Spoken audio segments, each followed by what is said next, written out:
All right. All right. Just some announcements. Please silence your cell phones at this time. If you need to take any calls, please step out into the lobby and take your calls then. Use the microphone when asking your questions. So there is people on Zoom right now and maybe even Facebook Live. So if you hold the mic down like this, they really cannot hear you. But if you hold it up like this, they can hear you loud and clear. So for the sake of everyone involved, please use the microphone. We will be handing them out. So if you have a question, just put your hand up or give us some type of eye contact and we'll bring you a mic over. Online attendees, please use the Q&A box when asking all your questions. There is amazing cake and cookies in the back that will pair well with that coffee you're drinking. And then we ask that you hold all conversations until the end of class. You will have a chance to network with each other a little bit more.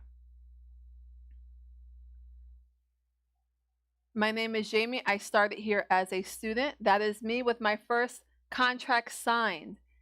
Right here, 6 months after student, and my first deal I had $105,000 in equity. So Julian, how many deals of like that would you like to do? Of course. Well, you're in the right place to learn. I'm also a senior student liaison here at Investor School, and I'm a real estate investor and stock option trader. I'm passionate about helping all of you reach your goals, and a lot of you know because you text me often and I respond right away. I'm also a mother of a beautiful baby girl who is singing for us in the back of the room. And there she is, Juliana. At this time, I would like to welcome our first timers. I spoke to Julian and I did not get a chance to speak to John, but those are our first timers in the room. So let's talk to Julian. Julian, just please introduce yourself. Debbie's going to bring you a mic. Introduce yourself. Tell us what your interest is and how you heard about Investor Schooling. Is the mic on? Okay. Hi, I'm Julian. I'm actually working for the Bucks County Republican Committee. What is it? Oh yeah. Big red, big red. I told you they would like that, right? I know. I got some good feedback. He's a man that listens. She said they're going to like this. I'm not even going to say anything else. I'm going to let them know that I'm from the Republican committee first. Well done. Thank you. Thank you. I actually heard about Investor Schooling. I was on the highway and I actually saw a billboard. I'm like, whoa. Yeah, billboard, yeah. And then I just thought, okay, why not inquire? And then, yeah. And this is like the right place to be, I think. So hopefully I can achieve some goals. Awesome. Well, welcome. And we're so happy that you're here and that you're a Republican. Thank you. Yep. Let's talk to John. I'm John. I'm a project manager for a logistics company. I'm also a Republican.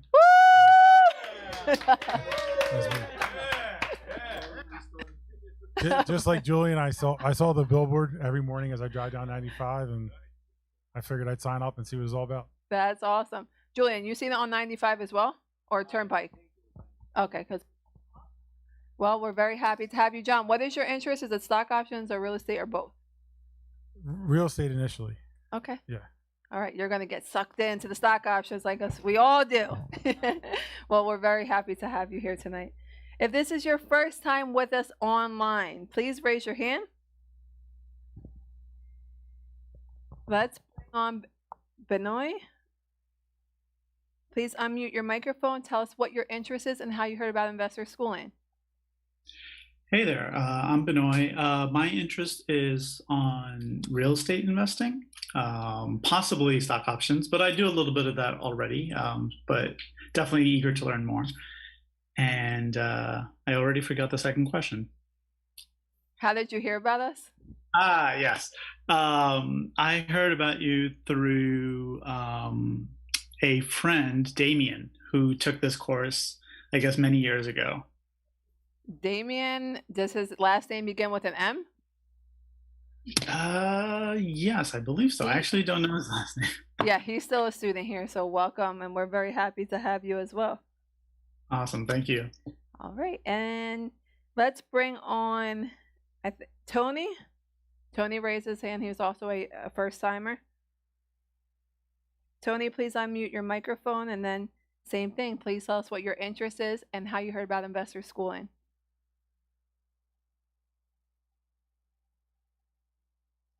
all the way at the bottom.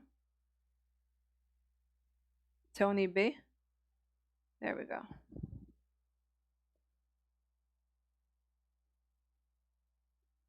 Tony, can you please unmute your microphone? Okay, I think we're having some tech issues, so we're going to move on.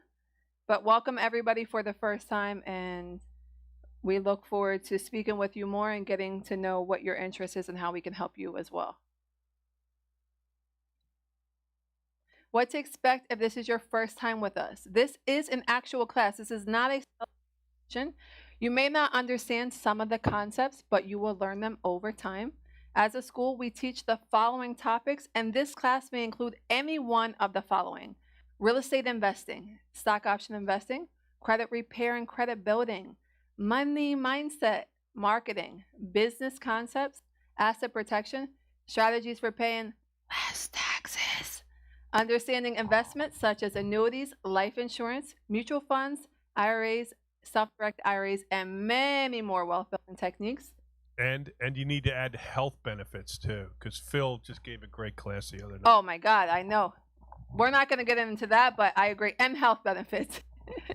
You'll be invited to the Monday night mastermind, and then you will be invited to become a member of the school. So just relax and enjoy. I would like to give a round of applause to all of our new students.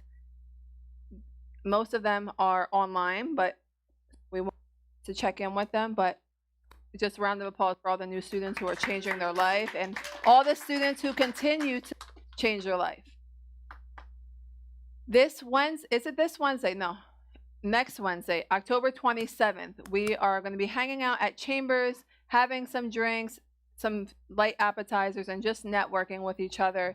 You can join us by RSVPing at investorschooling.com/chambers. Who in this room has Chambers yet? I'm shocked, John. All right. Well, pull out your phone, put it on your calendar. What are you doing on Wednesday the 27th? Now you know. So there's no excuses for it now. Okay. We have our event coming up tomorrow, Saturday and Sunday. If you want to be registered, this is your last chance. As you know, we give a lot of great content here. This is going to be a 3-day event. I've been here for 2 years. There's never been a 3-day event. So it's going to be powerful. I'm looking forward to it. We're going to be covering money, marketing, and masterminding. If you use the coupon code Thursday or Monday, you will get $250 off.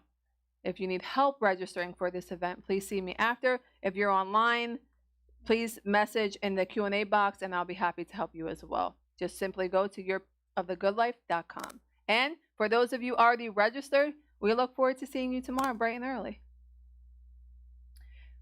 We also like to help other people change their lives. So we encourage everyone here to pull out your phone, go on Facebook, you use Instagram, whatever it is, and just check in. As you can see, an example here says Jamie Lenigan is at Investor Schooling, and I just checked in. So that way other people can see what I'm doing, and maybe I can help change.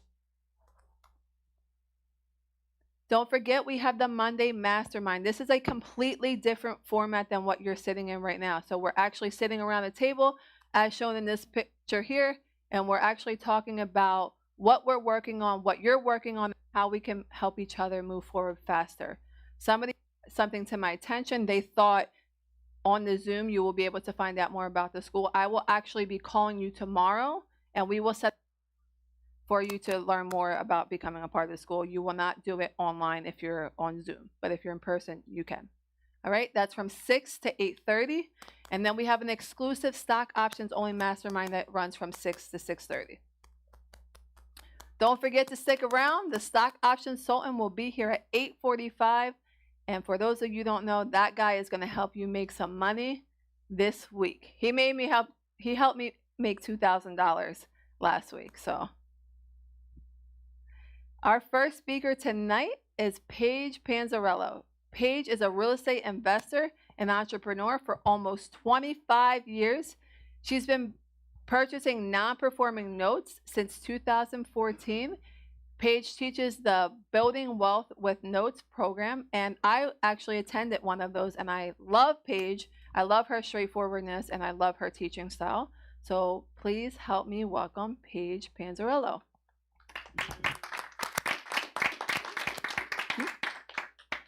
I can't hear you. Can you hear me? There we go. Now I can hear you. There we go. Okay, well, Paige is on Zoom, so we're going to put our attention up here. So round of applause for Paige Panzarello. Hi, everybody. Thank you, Jamie. Thank you, Larry. It's so great to be back at Investor Schooling. You guys are in. If you're new, this group of people is amazing. And so I encourage you to definitely network with them, get involved, get your hands in, because they're just tremendous people and they've had such great success stories. So I'm thrilled to be a speaker here tonight. I'm thrilled to be associated and know all of them. So thank you for having me. Tonight, we're going to be talking about non-performing notes, which is an area of real estate investing that a lot of people don't necessarily know about.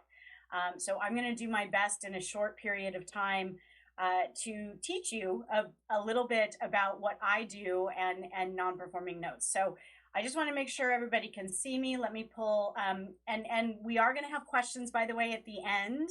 So just everybody write them down. If you have a question that I don't answer, please write them down and we will get to them at the end, because this is a little bit of a niche kind of form of real estate investing, but I think that you're going to find that you love it as much as I do. So let me share my screen. Make sure everybody can see my screen. There we go. And pull my chat box up, sorry, so I can see that. There is none of that. All right, so if everybody could help me out with the Q&A, just put it in the Q&A, and maybe Jamie, you could help me at the end with the questions, or Larry. Okay, so, and could somebody just let me know that you can see my screen? Yes, we can see your screen in the room. All right, thank you, because I can't see that through here. All right, so a little bit about me. As you were told, I have been a real estate investor for going on 25 years now. I've done just about everything there is to do in real estate and real estate investing. My current focus is on first position non-performing notes, and I'm going to explain that in just a minute. But when I started in real estate, everybody, I didn't choose real estate. Real estate chose me. I was in my 20s. I had a family member that passed away with a very sizable estate. And I'm getting some feedback now. Can anybody hear that? Did we just change? Hold on, you guys. I'm sorry. We can hear. I wasn't having any feedback, but did we change a setting? Yes, because the Zoom could not hear you. We can hear you now. Oh. Good now. All right, let me see if I can maybe reduce my sound. I'm sorry, guys. This is one of the things that I was not gifted with. Give me real estate and I've got lots of gifts, but when it comes to tech stuff, that's not my thing. All right. I think that's a little better. Can you all hear me? Zoom cannot hear you. If you're on Zoom, can you hear her? Much better. Okay. Oh, okay. We're all right. I think we got it. I'm going to try and... Yes, we're good. I'm still getting a massive amount of feedback.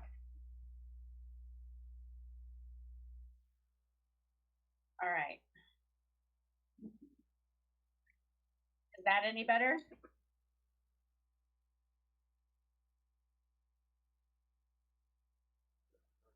Paige, are you still getting feedback? When I speak, yes, but it's not as bad.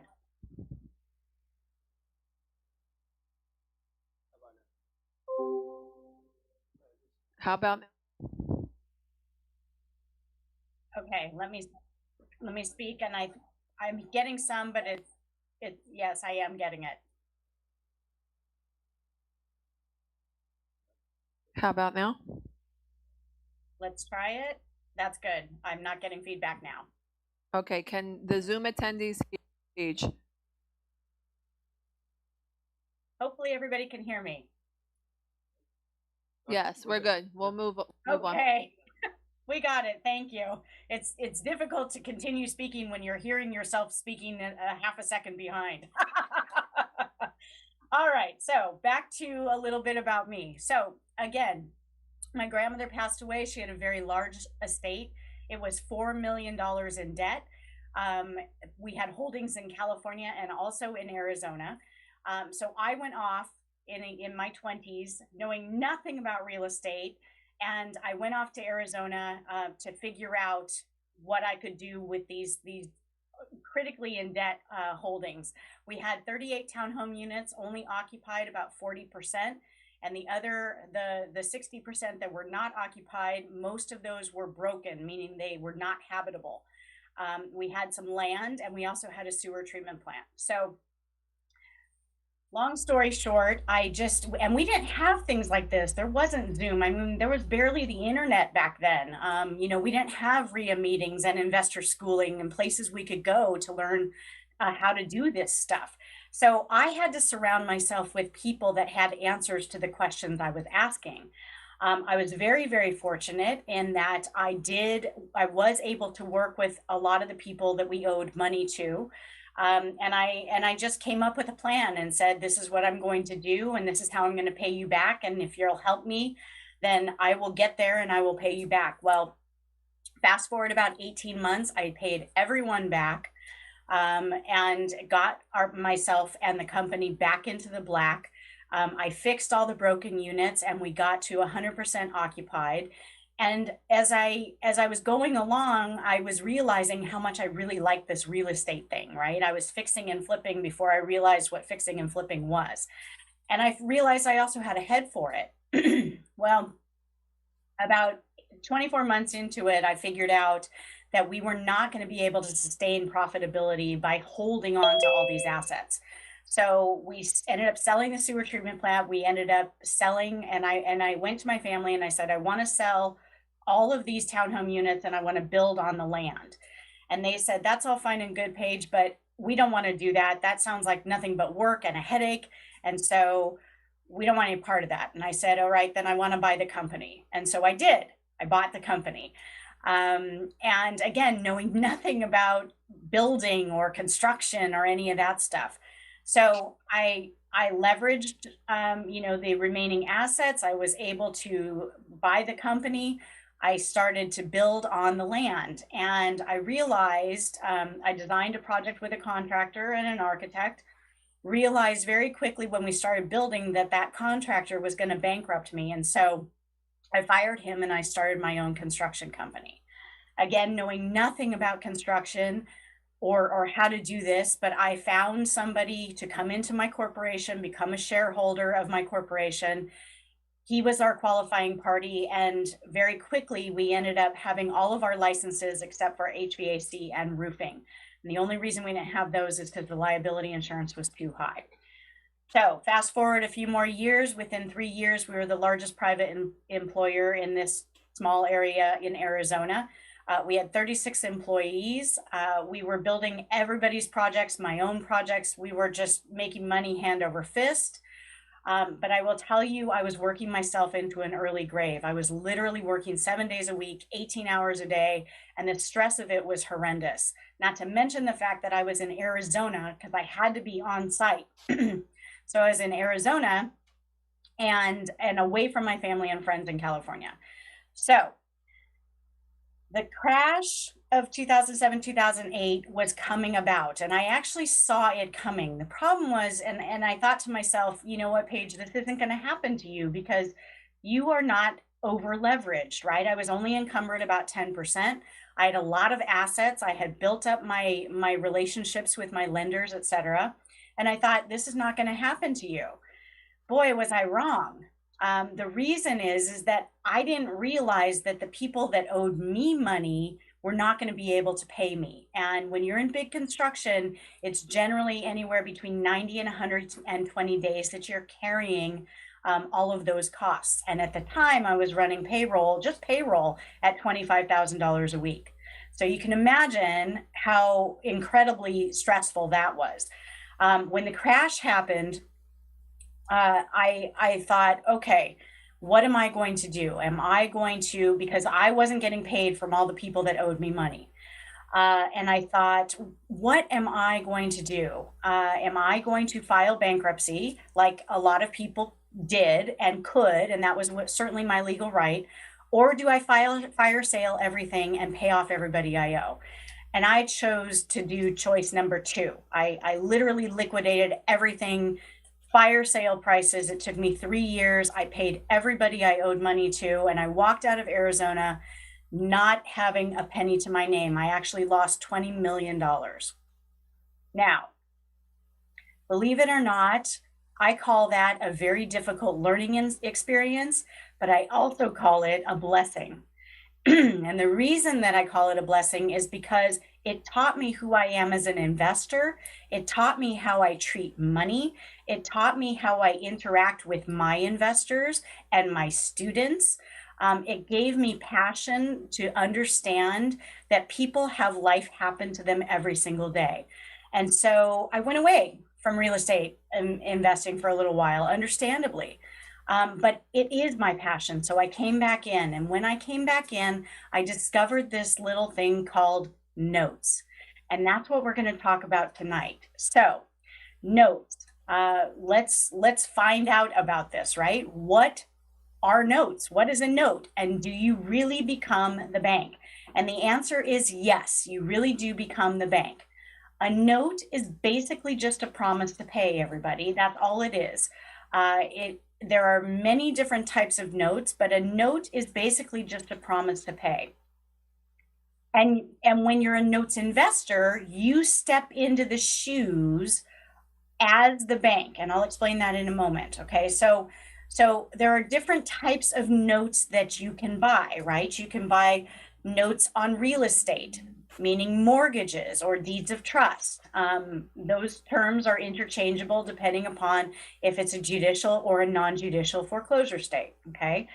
So let's call them mortgages for tonight, okay? So notes are basically just buying that mortgage, that promise to pay, and the mortgage secures the promise to pay and attaches it to the house. That's what a note is in notes investing, right? You can buy notes on cars. You can buy credit card notes, right? So every time you sign the pad, it used to be the piece of paper, right? But when you sign that pad, when you're buying something with a credit card, you're basically creating a note and promising to pay the bank back for the money that they're fronting you to buy that item. Now that credit card debt is an unsecured note. There's nothing to collect if you stop paying. There are secured notes like real estate notes where the house, if you stop paying your mortgage, then the bank is gonna come and foreclose on your house and possibly take your house, okay? So that's what I mean by when you come into notes and note investing, you literally step into the shoes of the bank and you become the bank, okay? So just call me Mrs. Chase, right? Okay, so there's secured notes, unsecured notes, there's first position notes, second position notes, third position notes, Helocs. There's all different kinds of notes. Heloc stands for Home Equity Line of Credit. Oftentimes those are in a second position behind your original mortgage, okay? Now I focus on first position, non-performing notes secured by real estate, okay? And it sounds crazy because a non-performing note is exactly what it sounds like. The borrower has stopped paying their mortgage, okay?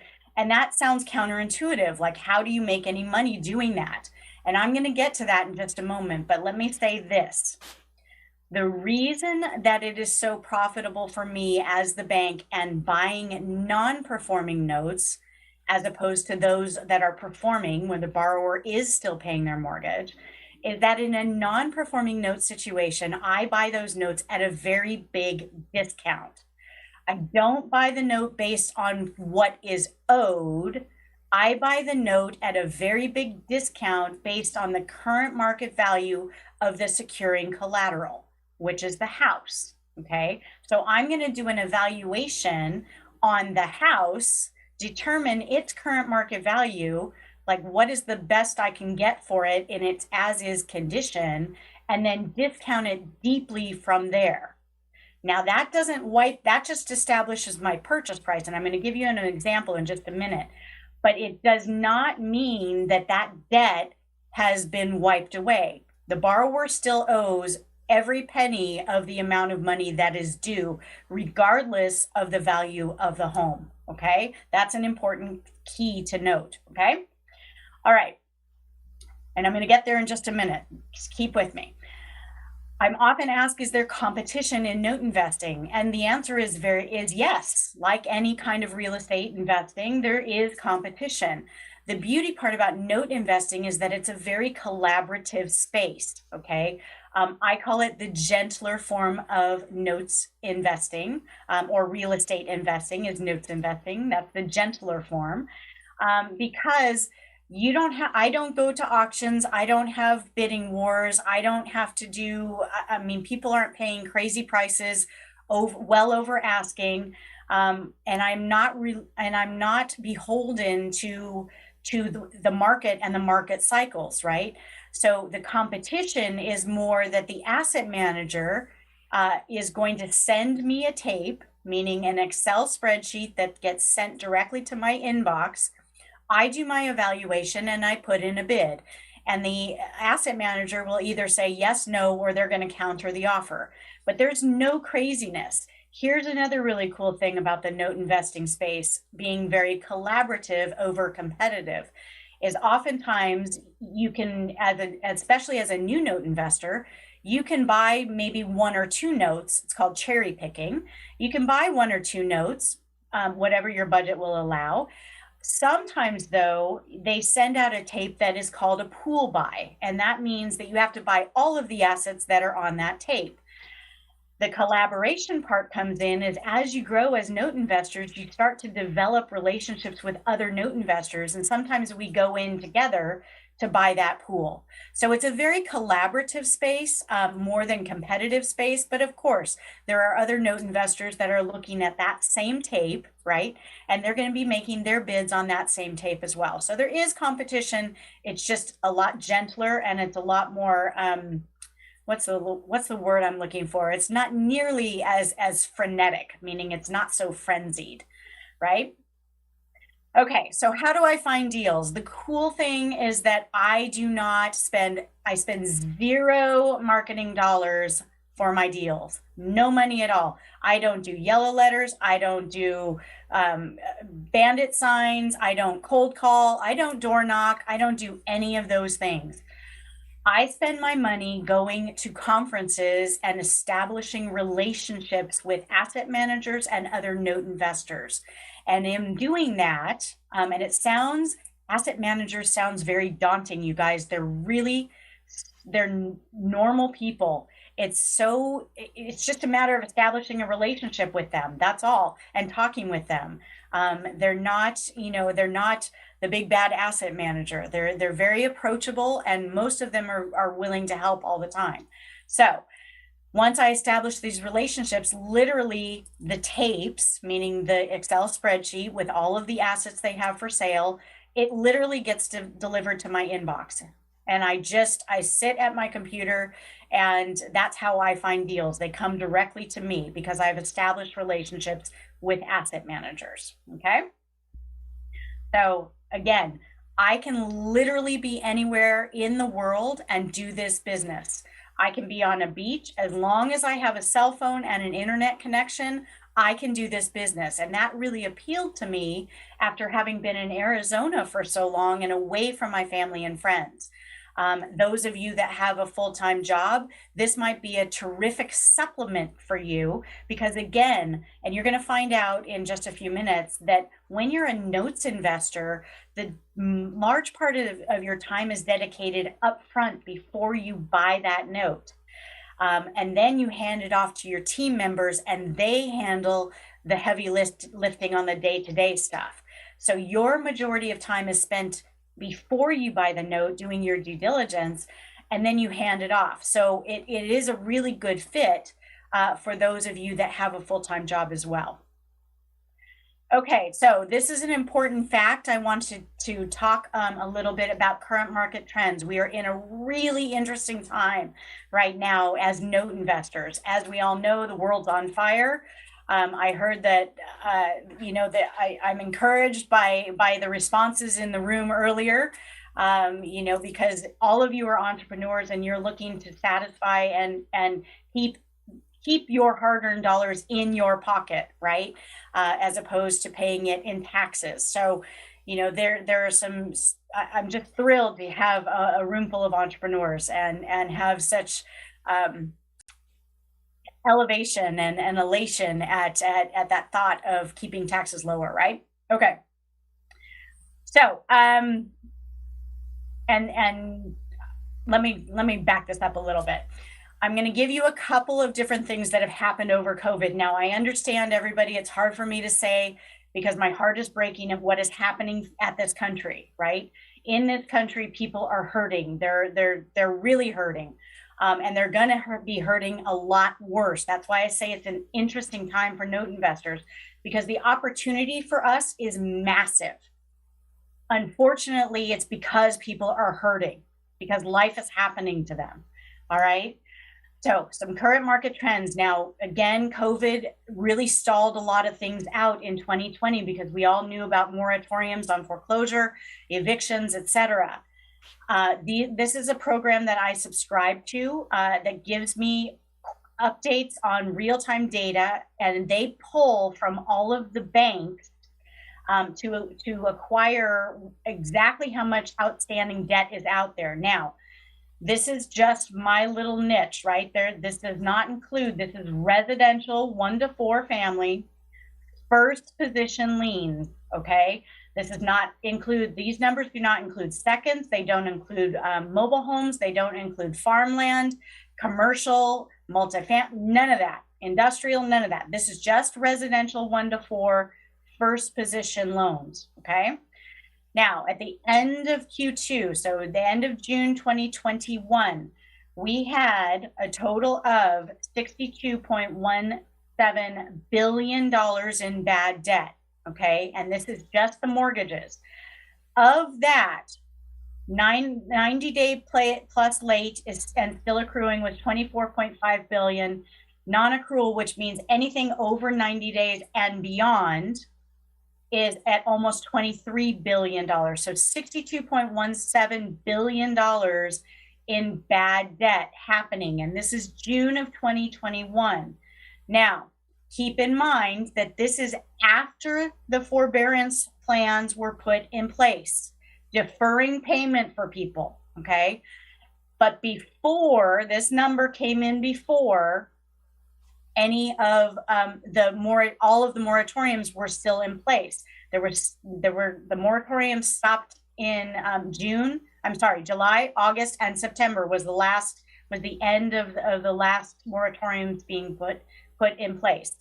The September numbers have not yet come in. They're still being compiled, but I want to show you this.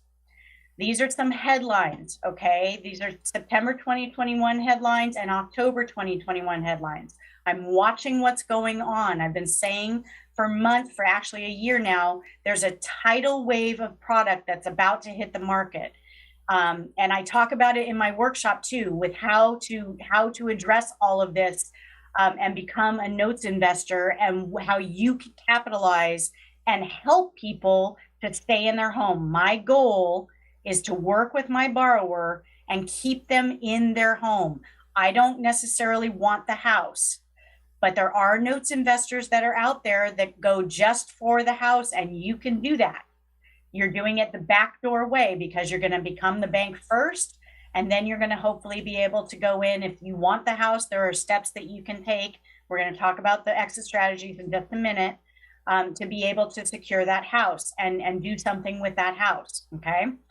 All right, so September 2021, the foreclosure rate rose for the second month in a row. So think about this, July and August, by 27%. 2 months, everybody, and that's because the moratoriums ended. The same thing happened, within a month after the government's pandemic-related moratorium was lifted. Foreclosure filings rose 27%. Then this last headline down here on the bottom left corner is from October. I literally just got this today. And it just touches on Michigan. Michigan alone, everybody, 65% increase during the third quarter of this year.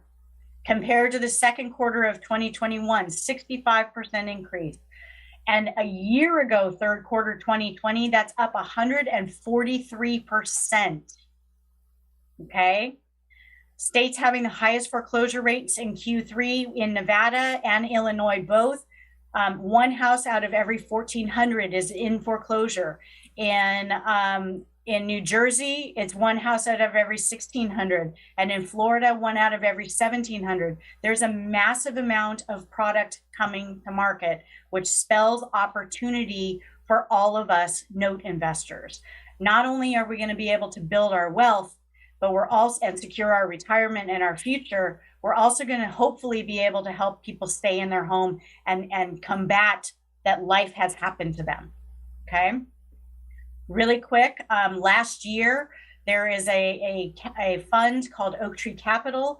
Howard Marks runs that fund. It's $19.4 billion under management. They started a fund just to buy distressed debt. They were looking to raise $16 billion, and they did. Okay. They're not stupid, everybody. They see the writing on the wall as well. All right, so let's talk about some exit strategies. In note investing, one of the beautiful things about it is that there's an opportunity to pivot.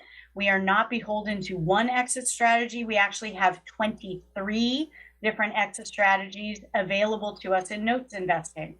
We mainly only use 4, okay? And we're going to talk about that right now, okay? Before we talk about that, let's talk about some numbers so we can apply it when we talk about the exit strategy. Okay, so for instance, remember when I said I buy at a discounted rate based on the current market value of the securing collateral? I don't buy on the amount of money that's owed. So for example, we have an unpaid principal balance. That just means the base amount of the loan that has not yet been paid is $100,000. Because I buy non-performing notes, these people have stopped paying, which means that there's some corporate advances, which I don't have time to explain. Just know that there are fees that you can pay on behalf of your borrower, and they are recoverable. They become part of what we call the legal collectible balance, okay? Also part of the legal collectible balance is default interest and missed payments. So in this instance, and we're going to keep the numbers really simple, but in this instance, the legal collectible balance is $120,000. So the 120 is the amount of money that's owed. The current market value of the house, however, in this example is $80,000. So clearly our borrower is underwater by $40,000, which is very daunting for a borrower, all right? When I come in, I will step into the bank's shoes. I'm going to buy this note based on the $80,000, not on the 120, even though the 120 is due, okay? Now, for easy math, because it's the evening time and it's a Thursday night, we're going to use 50%. Now, I will tell you, it was a little higher, but it is also coming down. When I first started in notes investing, I was buying between 36 and 42 cents on the dollar. That's where I was buying these notes. So I took the current market value of the property and I was buying anywhere between 36 and 42 cents on that dollar. Right now, we're going to use 50 cents because that's about where we're landing right now, but it's about to go down. Okay, so keep that in mind. Now, obviously, I can't promise that, but in my experience and watching real estate and real estate cycles, that's what happens, okay? So we purchased this note at 50% of current market value of the securing collateral. So we purchased for $40,000, but I'm owed $120,000. Now, just like fixing and flipping property, we have to fix and flip this note. So we have what we call workout costs, workout expenses. Some people use rehab costs, right? I call them workout costs. So they're generally anywhere between $5,500 and $8,500. But for this example, we're going to use nice even numbers and use $5,000. Okay. So all in for this note is $45,000. I'm automatically building in an equity cushion of $35,000 because if I had to foreclose on this house, and I'm going to talk about that in a second, and sell this property, I probably could only get about $80,000 for it. Okay, if I can get more, great. But if not, then I have to be satisfied with my numbers based on that $80,000. So I build in an equity cushion immediately of $35,000. So if the market corrects and drops, then I'm still got that equity cushion, and at worst case scenario, I'm probably at a break even. Okay, very likely not, because historically the real estate market has never corrected over 20%, especially not 50% in less than 6 months. So I'm going to have a heads up warning if that's going to happen. Okay. But again, 23 exit strategies, everybody, I can pivot and do something else to create, if there is going to be potentially a loss, I can offset that. Okay. Okay. So exit strategies, keeping in mind all of our numbers there off to the right side. Our unpaid principal balance is 100. Our legal collectible is 120. That's how much we're owed. We're only into this note for $45,000. The four main exit strategies that we use are these: foreclosure, deed in lieu of foreclosure, short sale, and a reperforming situation. My least favorite of all four is the foreclosure. Now, we have judicial and non-judicial foreclosure states, which means that in a judicial foreclosure state, that's about 50% of the country, you have to go to court and ask the court's permission to foreclose on that property. Now, some states, like New York, I don't invest in, because when going to court in New York takes about 4 years. I want to be in and out of my notes anywhere between 12 and 16 months. So I avoid certain states that are judicial that have lengthy judicial times. Ohio, however, is generally anywhere between, it used to be 8 and 12 months. Now it's running about 12 to 16 months. But I've had a lot of success in Ohio. So and I talk about this in the workshop, what states to look at, what are judicial, non-judicial, what their foreclosure times are, et cetera, et cetera. So knowing that is a key piece of your information when you're doing your due diligence and looking at these notes. Now, non-judicial foreclosure states, the other 50% of the country, generally are going to take anywhere between around 6 months. Okay, give or take a few months. I've had foreclosures that have happened way sooner. I've had foreclosures in non-judicial foreclosure states that have happened take a little bit longer. It just depends on the note. Okay, but let's say that we take this note that we're owed 120, current market value of the property is only 80. Let's say that it's a little rough and we don't want to end up with the property. So let's say we discount it a little bit and we put the foreclosure auction as the bank, we get the opening bid. So we start that foreclosure auction at $70,000.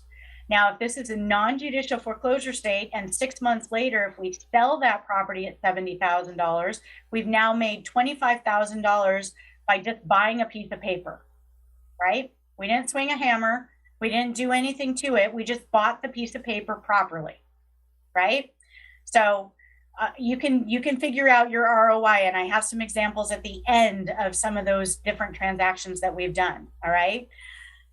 What if we sell it at foreclosure auction? What if there's a bidding war and it goes up to $80,000? Well, now we've got our $35,000 back.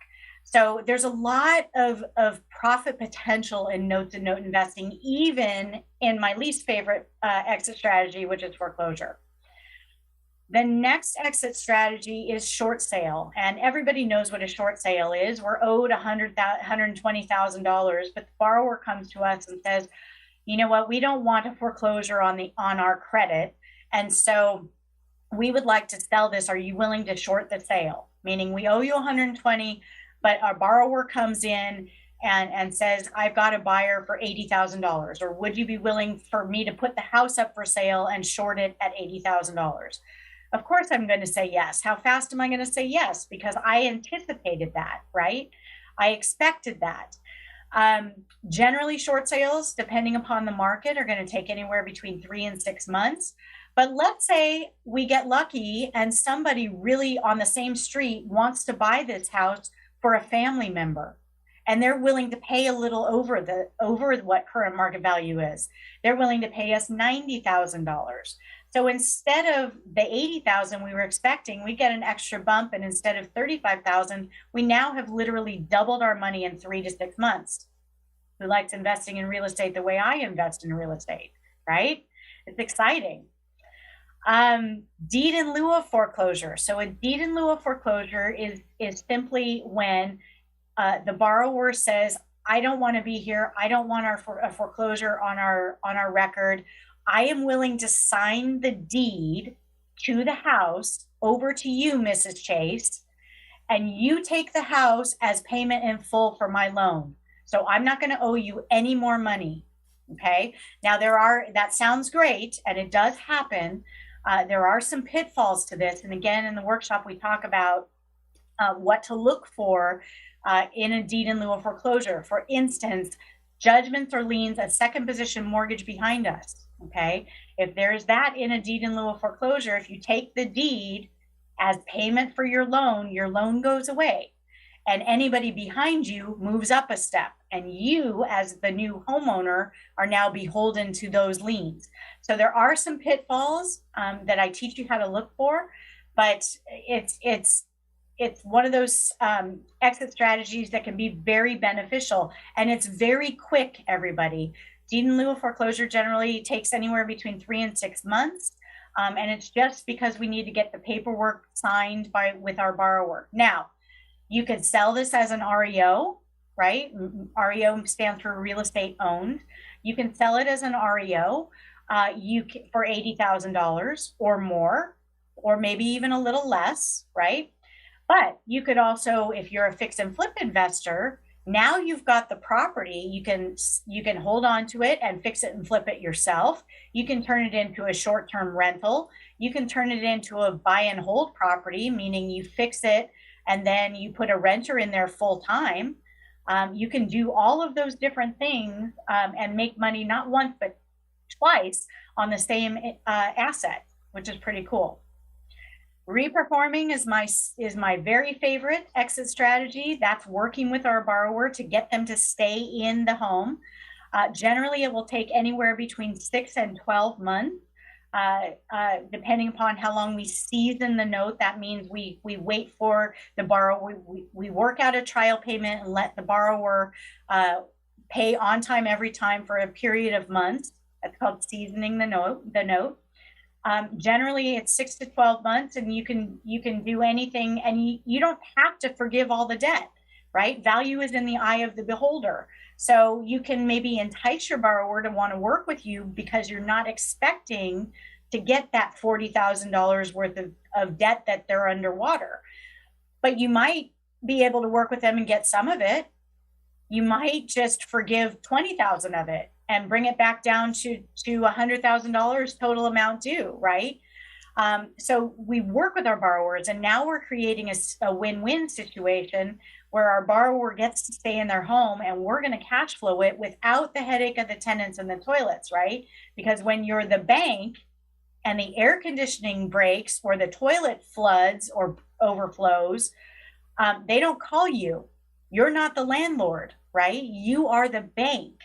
So you get the benefits of having that monthly cash flow. And I generally, when I work with my borrower, will put a trial payment in place before I go to a permanent loan modification. That's what this is, where they prove to me that they are able to pay the monthly payment. And oftentimes I will leverage the arrearage that they're underwater and say, I'll wipe this out, but you have to give me a deposit, right? A good faith deposit, $1,000, $2,000, whatever it is. That's a chunk of cash. And then during the trial payment plan, they're going to be paying, but all of that money is free money, everybody. Here's why. It goes to the old loan. So it doesn't get applied to the new balance that you negotiate with them, okay? It's free money. chunks of cash, streams of monthly cash flow. At the end of 6 months, we then convert it to a loan modification. The borrower gets to stay in their home. You're creating cash flow, and now you've created a win-win situation for everybody involved, right? Now you can hold on to that note, or you can sell it to a performing note investor at the end for a slight discount, and you would sell it at a slight discount of the $100,000, that new balance that you put in place, not what you paid for it. So you can create a big chunk of cash there as well, okay? How important is due diligence? Due diligence is key to everything. Little funny here, right? Due diligence uncovers the things that don't seem right, or things that could hurt your invested dollars. It is key. Good due diligence will give you virtually risk-free note investing. In the workshop, we go over this ad nauseum, right? Those that are in the room with you right now, that have been there, they can tell you how much information there is and how much due diligence you do have to do. But again, it's very front end loaded. You do it before you buy the note, and then you hand it off to your teams, okay? I like to say there's no such thing as a bad note, but there is such a thing as buying notes badly. And due diligence prevents you from buying notes badly, okay? All right, some case studies, a couple little quickies here because I know I'm running out of time. I have a few minutes left. All of these that you are about to see are from my actual portfolio, okay?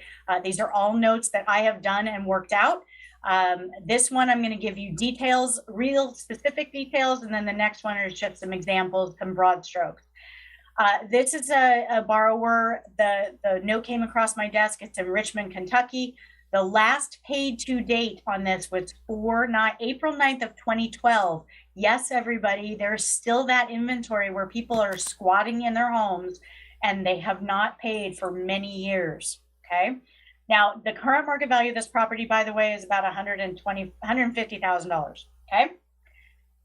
When I bought it, the current market value was much lower. So all in for this non-performing note at the time was $49,252. This particular house had been owner occupied since 1998. They'd been there 20 plus years. So I knew that they were going to want to reperform, okay? My due diligence showed me that they are going to want to stay in the home. Again, I wish we had time to talk about that. We don't, but I cover it all the time, ad nauseum in the workshop in very thorough detail. Okay. Legal collectible balance, that's LCB. Legal collectible balance on this note was $95,000 and change. Their original interest rate was very high, 10.99%. The husband had a medical condition and couldn't work for 3 years, which is why they got behind. However, he healed and he was able to get another job and start paying. But at that point in time, they were so far behind and so underwater, and none of the banks would work with them. They didn't know what to do. And so they just didn't pay because they thought, well, we're probably going to have to move eventually, right? So our borrowers were contacted by our loss mitigation team. Remember, I said there's a team that you hand it off to do the heavy lifting. That one of those team members is loss mitigation. They contacted the borrowers, so I don't have direct communication with my borrowers, which is a good thing because everybody's got a story and I've got a very big heart, right? Plus, I'm not a licensed debt collector. So my loss mitigation team is in contact on my behalf with my borrower. Sure enough, they wanted to stay in their home. We put a trial payment plan in place for 6 months. They gave me $1,000 good faith deposit. It's the reinstatement fee. It's a nice little chunk of cash, right? $1,000. The borrower was successful in their trial payment plan for 6 months. So for 6 months, we figured out what their payment would be. We agreed that once they were successful in the trial payment plan, we would lower the amount of money due to us to $87,500. And in doing an amortization schedule, it showed that monthly payment as $608.40. Now this shows during the trial payment plan, there's a fee I have to pay to my loss mitigation. So they actually covered that fee during the 6 months, right? They paid $708.40 for that first 6 months, which covered my loss mitigation fee. And I cash flowed $4,248. Now, again, the $1,000 and that $4,248 is all applied to the old amount due, the $95,000 due. It's technically like free money, because once they were successful, we modified their loan to a new unpaid principal balance of $87,500. We lowered their interest rate to 8%, and we extended the life of their loan. So we put a brand new loan in place as of that day, right? Month 7, day 1. And their loan started for 480 months. That's 40 years, everybody. So if you add all that together, cash on cash return was 25.5%. And if you've ever looked at an amortization schedule of that $608.40 a month payment, approximately $580 of that is interest. Your profit is interest. That's pure profit, everybody. So we created a win-win situation. The borrower got to stay in their home. We created a chunk of cash and steady streams of monthly cash flow. Now, we could have turned around and sold this note to a performing note investor. I chose not to. I like cash flow. As you can tell, I'm the cash flow chick, right? So we actually still have this in our portfolio. All right. Last little tidbits here. You can see there's a variety of different assets here. We've got some in Memphis, Tennessee. The top couple we took to foreclosure auction. I'm just going to read a couple of these. Foreclosure auction, we invested $30,175. We sold it to third party at foreclosure auction, and we had a net profit of $27,861 in 5.5 months. That's a 92% return. And if you do a return on investment, which is usually a 12-month time frame, we were looking at 184% return on investment. Who likes investing in real estate the way I do it, right?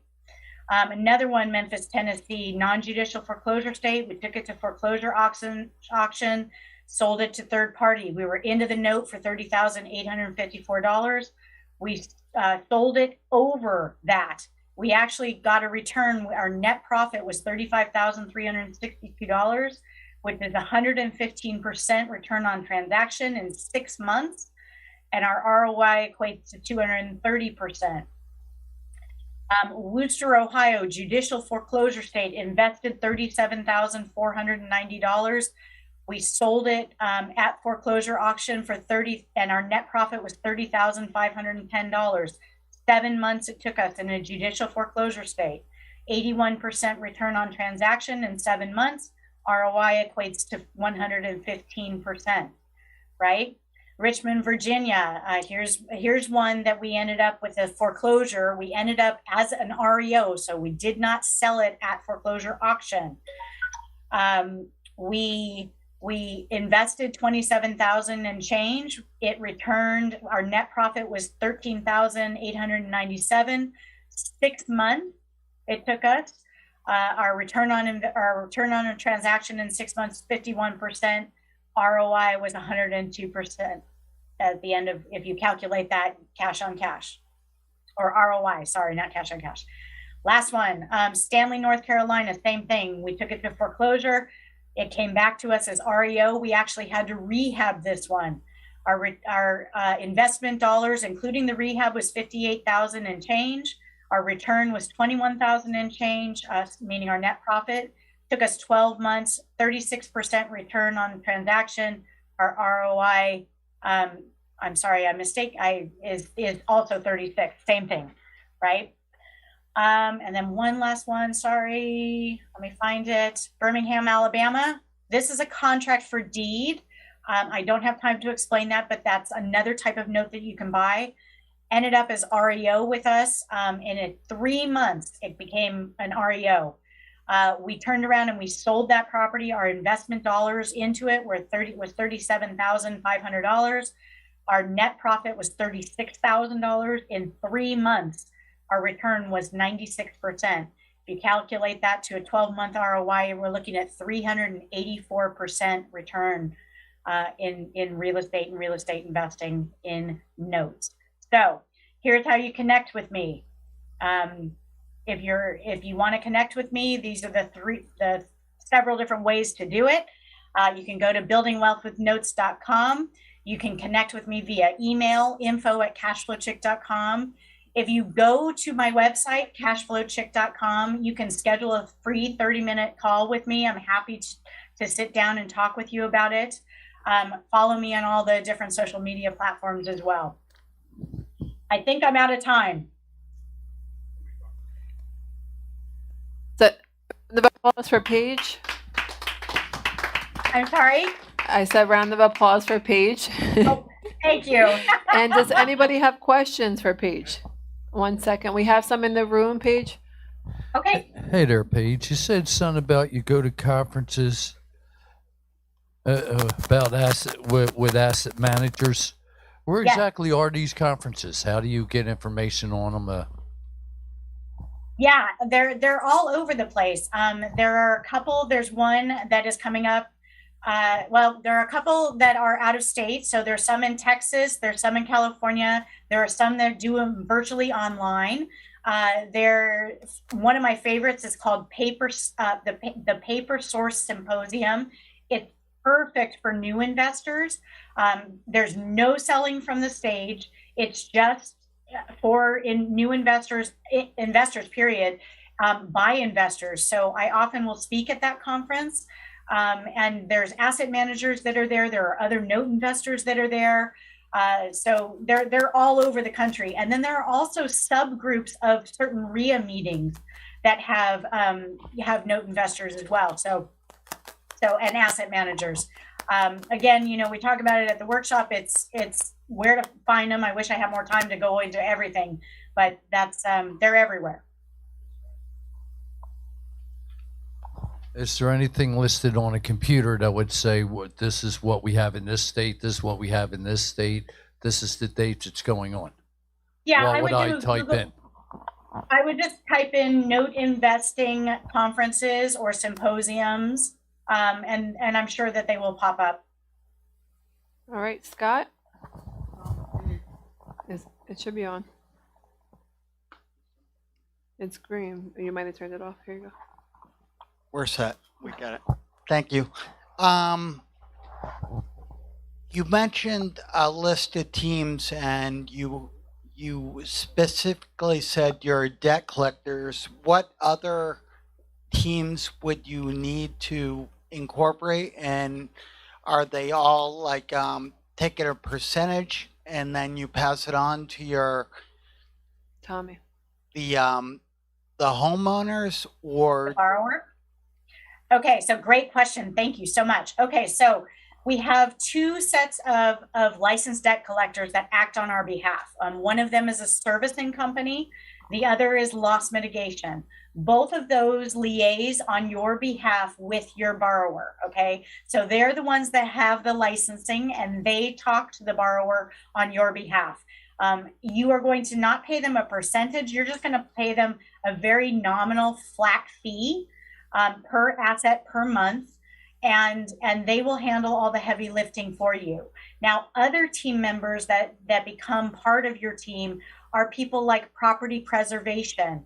Realtors become part of your team. Escrow companies become part of your team.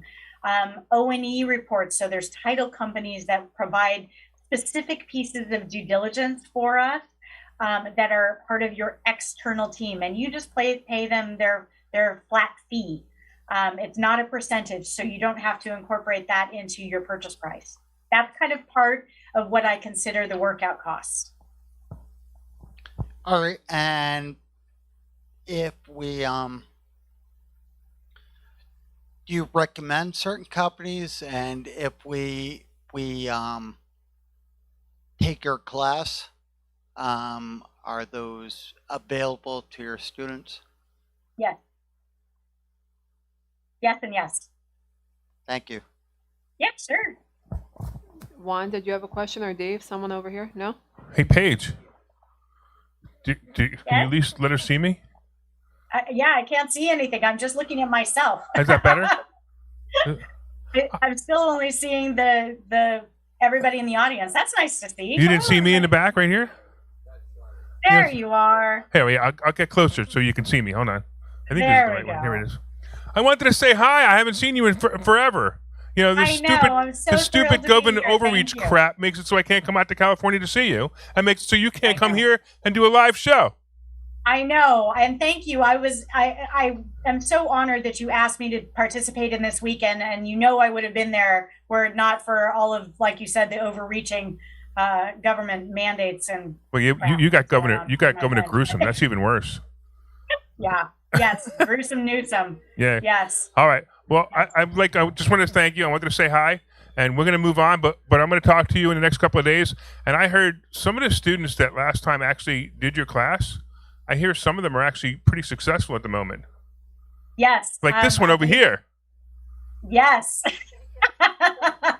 Yeah. And anybody, if you have any questions, there are some of you in the room that have taken the workshop, Larry included. Larry's been to my workshop.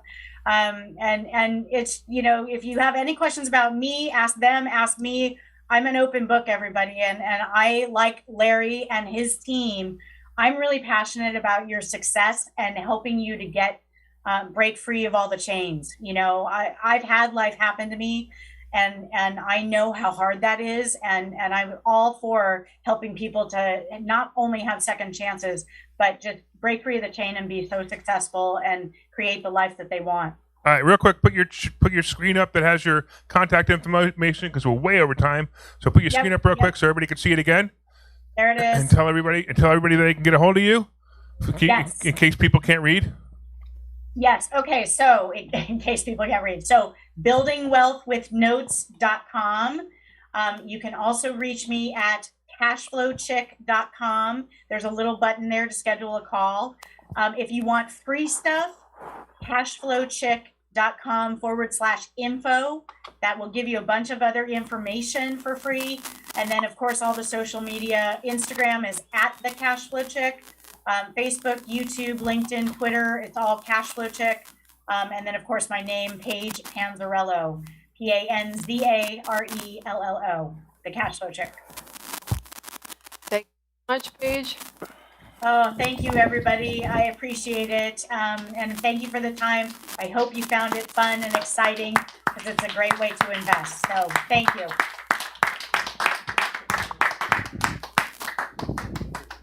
All right, can we hit the spotlights and the main stage lights for a... I'm a clapper. Okay, moving on. We have a brokerage in this building. So if you are an agent, we welcome you to come to our next agent training. I'm going to put this right here. Our next agent training is October 19th, right here in this building at 1 p.m. If you are an agent with a student, we welcome you to hang your license with us. We offer 100% commission. As most of you know, we are live on the air. We are still live on the air this Saturday, even though there is an event. They're just going to sneak over and then sneak back over here. Good thing we have that tunnel, right? Also, as I mentioned the event again, you have one last chance to register. It's yourpieceofthegoodlife.com. You can use the promo code Thursday or Monday to waive half cost. Okay, so they're on the radio this Saturday at 2 p.m., 12:10, or if you're Facebook friends with Investor School and Phil Falcone or Larry Steinhaus, you could actually watch them live in the studio there as well. PropStream. This is something extremely useful for our real estate investors. You can get a 7-day free trial. Just go to PropStream7daysfree.com. Our next speaker is Phil Falcone. Phil owns the first tiny house park in Florida. Someone is really excited to hear Phil. I hear them grunting and groaning. This is awesome. He's negotiated millions of dollars in private and creative funding for real estate. He owns a successful vacation rental business. Phil is a published author of 3 books on real estate. He's become an experienced stock option trader and tripled his stock options count in 1 year. Phil loves aloe, but he loves real estate. Please help me welcome up Phil Falcone.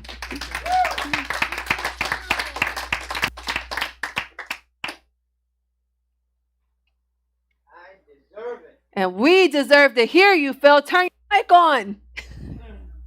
Give me that crap. Turn my mic on. This thing goes out every minute and a half. Is it green? Yeah.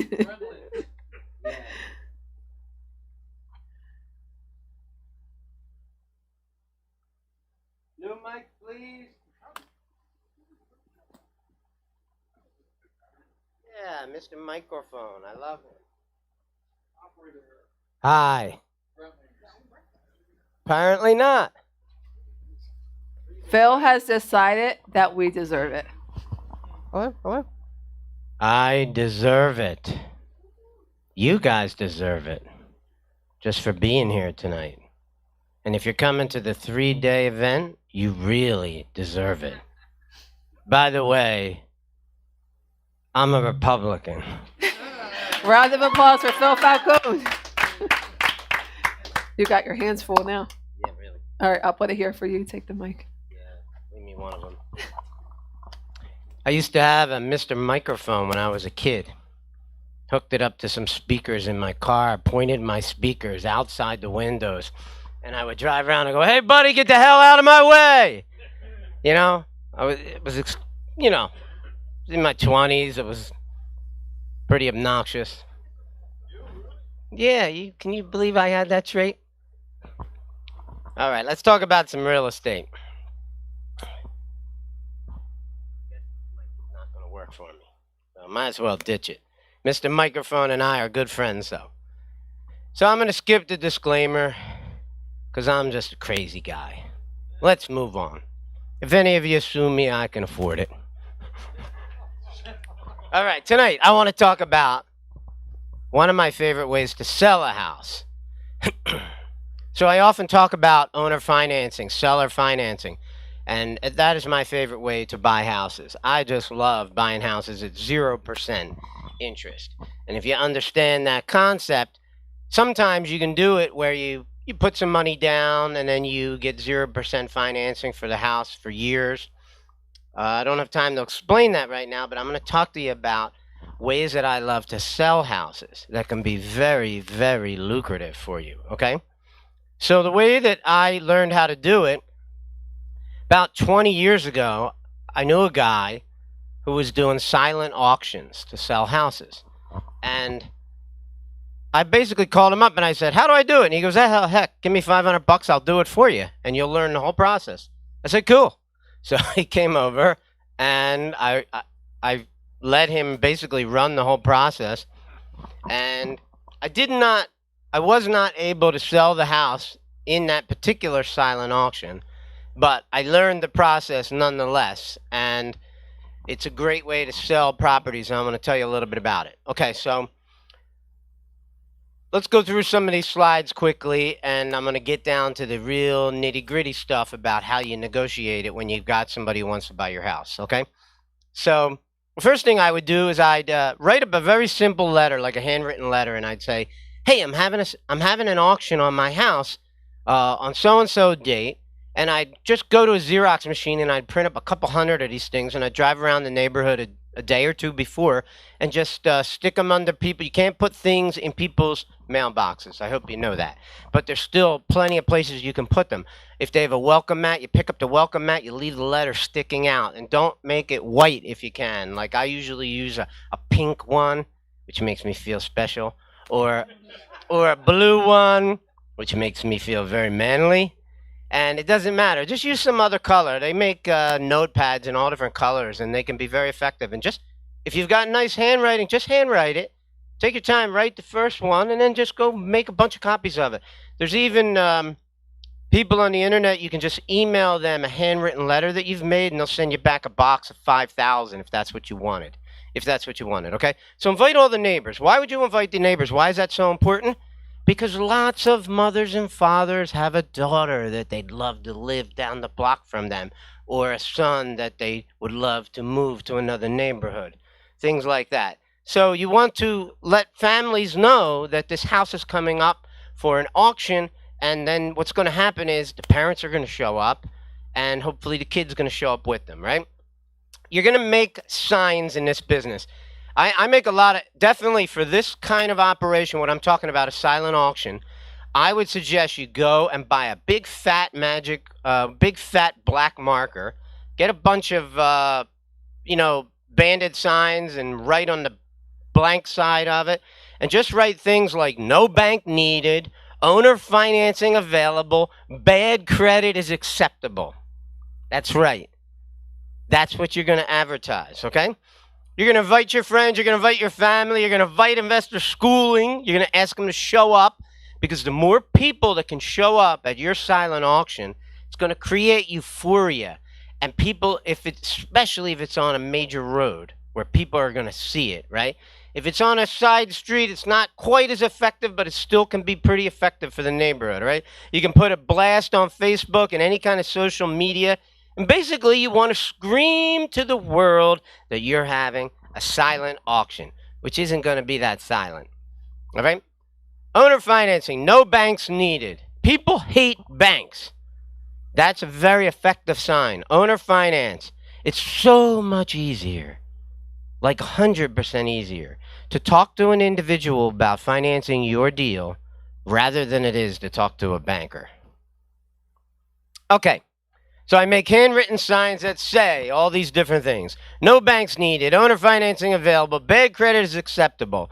But you also have to remember that if you're in a development that has an HOA, they will probably be ripping down those signs as fast as you can put them up. So if the development is an HOA, I still would do it, but don't even put the signs out until the day of the sale, right? Because somebody's going to run around and rip them. Some of those people are crazy, man. These HOA people, these condos people, they're like in it for the power. They don't make any money. They work like crazy, but boy, do they love their power. So the signs go everywhere. You just put them everywhere. Litter the place with signs and banners and anything you can put up, because this is a game of over signage. Is what people do in this business. Okay, so what do you want to do with the home? You just want to, prepare the home for the big day. Clean it up, put a bunch of balloons outside, put a big giant yellow banner like this one, agent inside. Who cares if there's no real estate agent there? It doesn't matter. You're going to be the one who's controlling the silent auction, and I'm going to get into that soon. Bake cookies. Bake cookies. Who doesn't love cookies? Is there anybody in here that doesn't love cookies? If there is anybody, I want you to get the hell out of here, all right? People who don't like cookies shouldn't even know this info. All right. Crazy signs in the front lawn. Put them all over the property so ridiculously that everyone who drives by will have no doubt in the world which house is being auctioned off today, all right? Put some music on, put the TVs on, open the windows, get some light in the house, all right? I've been to people's houses all the time. I did nothing for 2 years except go to people's houses, and I would go there, all the blinds are closed, TV's off, the house is dark as hell. I'm like, what are you guys doing? When you're trying to promote a house, open up the blinds. Let some fresh air in if you can. Let the sun come in. It's okay. You're not going to burn to death. All right? Invite people to tour the home. Just let them know. Just go. Anything you want to know, I'll tell you. Just walk through the house. Anything that you can think of to pump up the volume on a silent auction. All right? This is not rocket science here. It's just work it. If you've got a wife who can come and decorate the place and make it look cool and, bake the cookies and talk to everybody. This is just make the people feel good. Make them hang around for a while. All right. These are just an example of a couple of signs that work really good. For sale by owner, owner finance, no banks. Always hammer on the no banks. People hate banks. Anybody here love banks? Okay, so I was going to throw you guys out too, but yeah, you're allowed to stay now because nobody hates them. All right? Just, you could do postcards if you've got a nice marketing budget and you want to let a whole lot more people than just the neighbors know about it, just your family and your friends and your neighbors. If you really want to pump this thing up, go out and buy 5,000 postcards and write the address on it, show a picture of the house, and do it the right way. Spend some money on it, okay? Postcards are going to cost you some money, but it might really, really pay off for you. This is a jar where you save your money for the house, okay? Because you're going to need some money. I said it was a silent auction. It's not a free house, though. Okay. This is a picture of just people putting out the freshly baked cookies and telling you everything about the house. It's great schools, right? It's got a brand new AC. It's got a high definition stereo system built into the house. You need to accentuate everything good about the house. This is another example of a postcard that you could use just to drive people to a house. This is simple marketing stuff. Get the people there. Get the euphoria going at your silent auction. Okay? This is one I did for Halloween.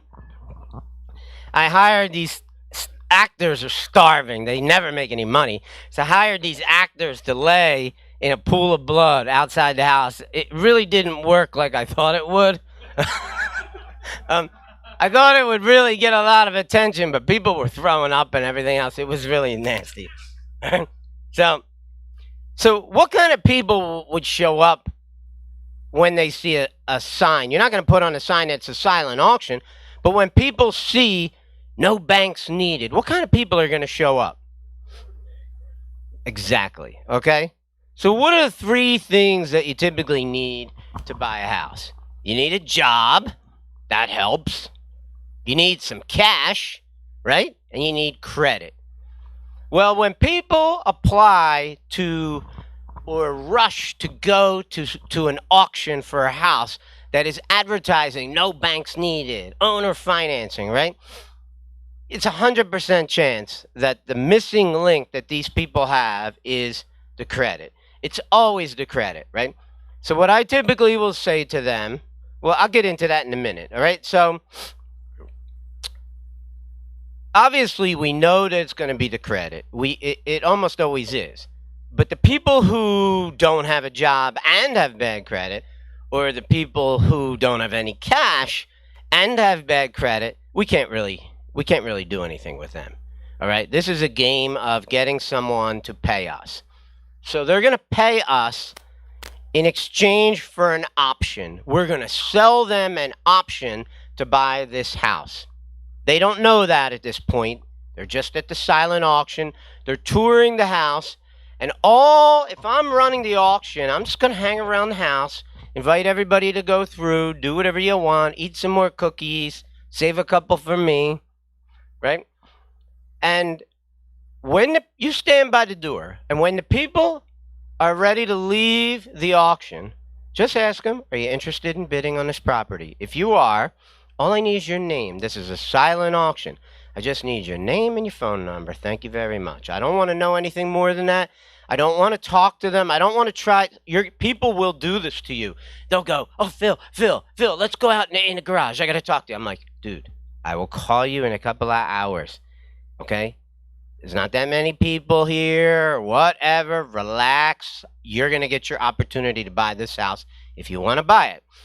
So you're just getting their name and their phone number. That's all you're doing. You're not asking them any other questions, all right?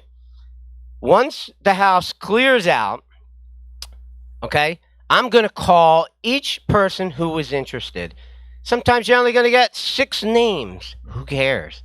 There could be somebody on there with $50,000, $80,000, $120,000.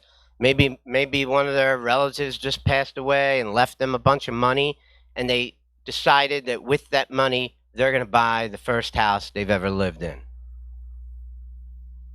If that's the case, you're going to be able to help them out tremendously, all right? So, of course, they have to have the job, and because they got to make rental payments to you, and they have to have cash to pay you in order to make this deal work. So let's talk about it. This is a very common sign that you'll see at auctions, you know, for sale, no banks needed, come fix me up. That's right. So even if the house needs work, you can lower the price of the house to accommodate for whatever work it needs. Say it needs a kitchen and maybe it's got some other problems that it needs. You could reduce the price of the house and maybe these people will fix up your house. My experience, that almost hardly ever pans out the way you want it to, but it's worth a try, okay? So I'm in the house. I'm running this silent auction, all right? I'm inviting everyone to tour the house as much as they want, okay? I'm keeping this pad, and anyone that wants to come up and talk to me, they can come talk to me. They can ask me questions about the house. I'm not going to get into their financial situation at all. I'm just going to say, listen, I'll call you later on tonight. Just give me your name and number. Just write your name and number on this piece of paper, all right? After everyone has left, I'll just tell them, I'll call you tonight. I'm interested in making this thing happen as quickly as possible, so I don't want to waste time. The only thing I would say you want to establish up front is what the rental price is. And I would tell you that your rental price should be inflated. And the reason is because these people have bad credit. The chances of them missing payments, being late on payments, it's very possible. So, you know, does that logic make sense? If we know that they're going to struggle to make the payments, I'm saying inflate the rental price, okay? Okay, there's a couple different ways to think about it. I've had private lenders do this to me. They said, you're borrowing an awful lot of money, Phil. I'm going to have to raise the rates to protect myself. And I'm thinking, well, if you want me to make the payments, maybe you should lower the payments, because then you have a much better chance of getting paid every month. But, okay. Look, I understand the philosophy. That's just the way it is, all right? So you're going to, you could let them know what the rental price is. You should probably just have that number decided what that is. Maybe, let's just say for the sake of argument, it's going to be $2,000 a month for this house, all right? When I call the people at nighttime, I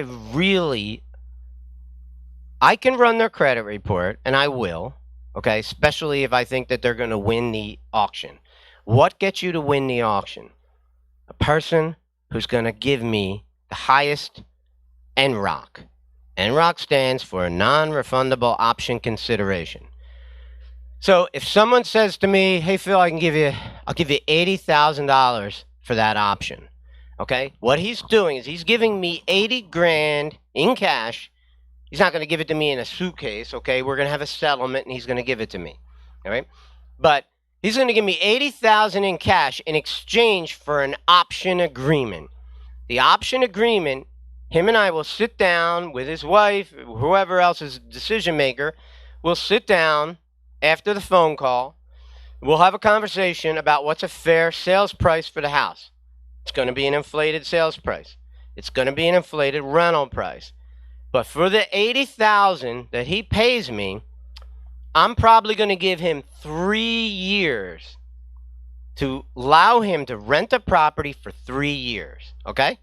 And in exchange for the 3 years, I'm going to hook him up with credit repair specialists to help them get their act together so they can actually get qualified for a mortgage by the end of the 3rd year. Now, understand something. That if they fix their own credit all on their own, which some people do, they could buy the house 3 months, 6 months, 8 months, 9 months, a year later. They don't have to wait 3 years. But I'm giving them 3 years just because I want them to succeed. I want them to actually buy the house. However, if something goes wrong in this process and they don't buy the house, I am protected because NROC stands for non-refundable option consideration. I've sold them an option. They have an option to buy this property. Now, they could take the option and sell it to somebody else. Say Bill was the person who gave me the $80,000, but something changes in his life. His job gets relocated to Texas. I was going to say California, but that would never happen. So it's got to be Texas, right? Right? And then Eric decides, he calls me up and says, "Hey, Phil, whoever bought that house?" And I said, "Actually, Bill won the silent auction, but I think he's looking to get out of that option because his his career has changed and he's got to move to Texas and he can't live in this house anymore. Now, he could still use it as a rental property, right? However, he decides he wants to sell his option to Eric. I could put Eric and Bill together and the house will still get sold, okay? However, what happens a lot of times in these kind of deals is people can't project what's going to happen in their life 3 years down the road. And maybe things don't work out, or they're going to get a divorce, or he loses his job, and all these other things happen. And guess what happens? They end up not exercising the option. If the person who wins the silent auction does not exercise the option, guess what you can do? You keep the NROC. Guess what else? You get the house back. Guess what you can do next? Do it again. Have another silent auction. Okay? What happens when you do these things? I mean, people are going to offer you 10 grand and 20 grand because maybe that's all they have. But I'm looking for somebody who can make it worth my while. So imagine, let's just say this is in my mind, this is a $275,000 townhome, which is what we call row homes in the suburbs. Townhomes. It sounds so much classier, doesn't it? Yeah, not really to me. Row homes, townhomes, who cares, right? They're homes. They're real estate. Wonderful asset to put your money in. Wonderful things to own. Will reward you over and over and over again. I love my real estate. Okay? So, in this townhome, if a guy puts $80,000 down, I mean, I'm in great shape. Okay? That's 40 months of rental payments. He's still got to pay the rental payments.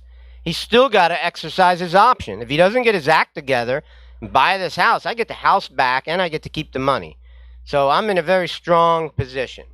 Now, typically, the way you do this is you have an option agreement, which is exchanged for the money that he has. In this case, Bill's giving me 80 grand. I'm giving Bill an option agreement. Bill now has a legal right to buy my house. I cannot sell my house. Think about that now. I've sold the right for me to sell this house. Bill now controls it unless his time of 3 years runs out and he didn't exercise it. Then he loses his option. Okay? So you typically do two separate documents. You do an option, which sounds complicated because you probably never did one. But let me tell you something. It's a very simple document. It's 3 or 4 pages. You sign it. You get it notarized. You're done. He pays you the money. It's really not that complex. Then you have another agreement, which is a lease. It's just a standard lease agreement that any tenant would have. You separate the two.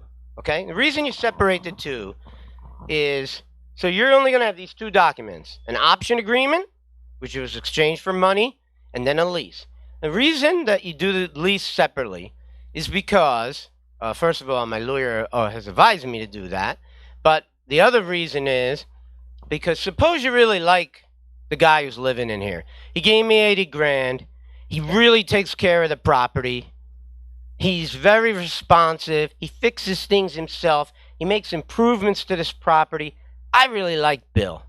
I don't want to just kick him out so I can go try to get another 80 grand or 50 grand or 30 grand or whatever amount of money is presented to me. I might want to keep Bill around because he makes my property better, okay?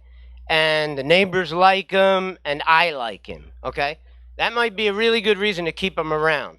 He still has a lease with me. I might call Bill and go have a meeting with him and I'll say, Bill, tell me why you didn't exercise the option. And maybe there's some things that I could help him with. I could advise him. I could hook him up with somebody who could maybe help him, like a Sue Meitner, for example, right? I can hook him up with like a killer mortgage person who gets shit done, all right, like Sue. And I say, you're working with the wrong people, Bill. Maybe I can introduce you to somebody who can help you. And if I help him get the house, he's paying an inflated price.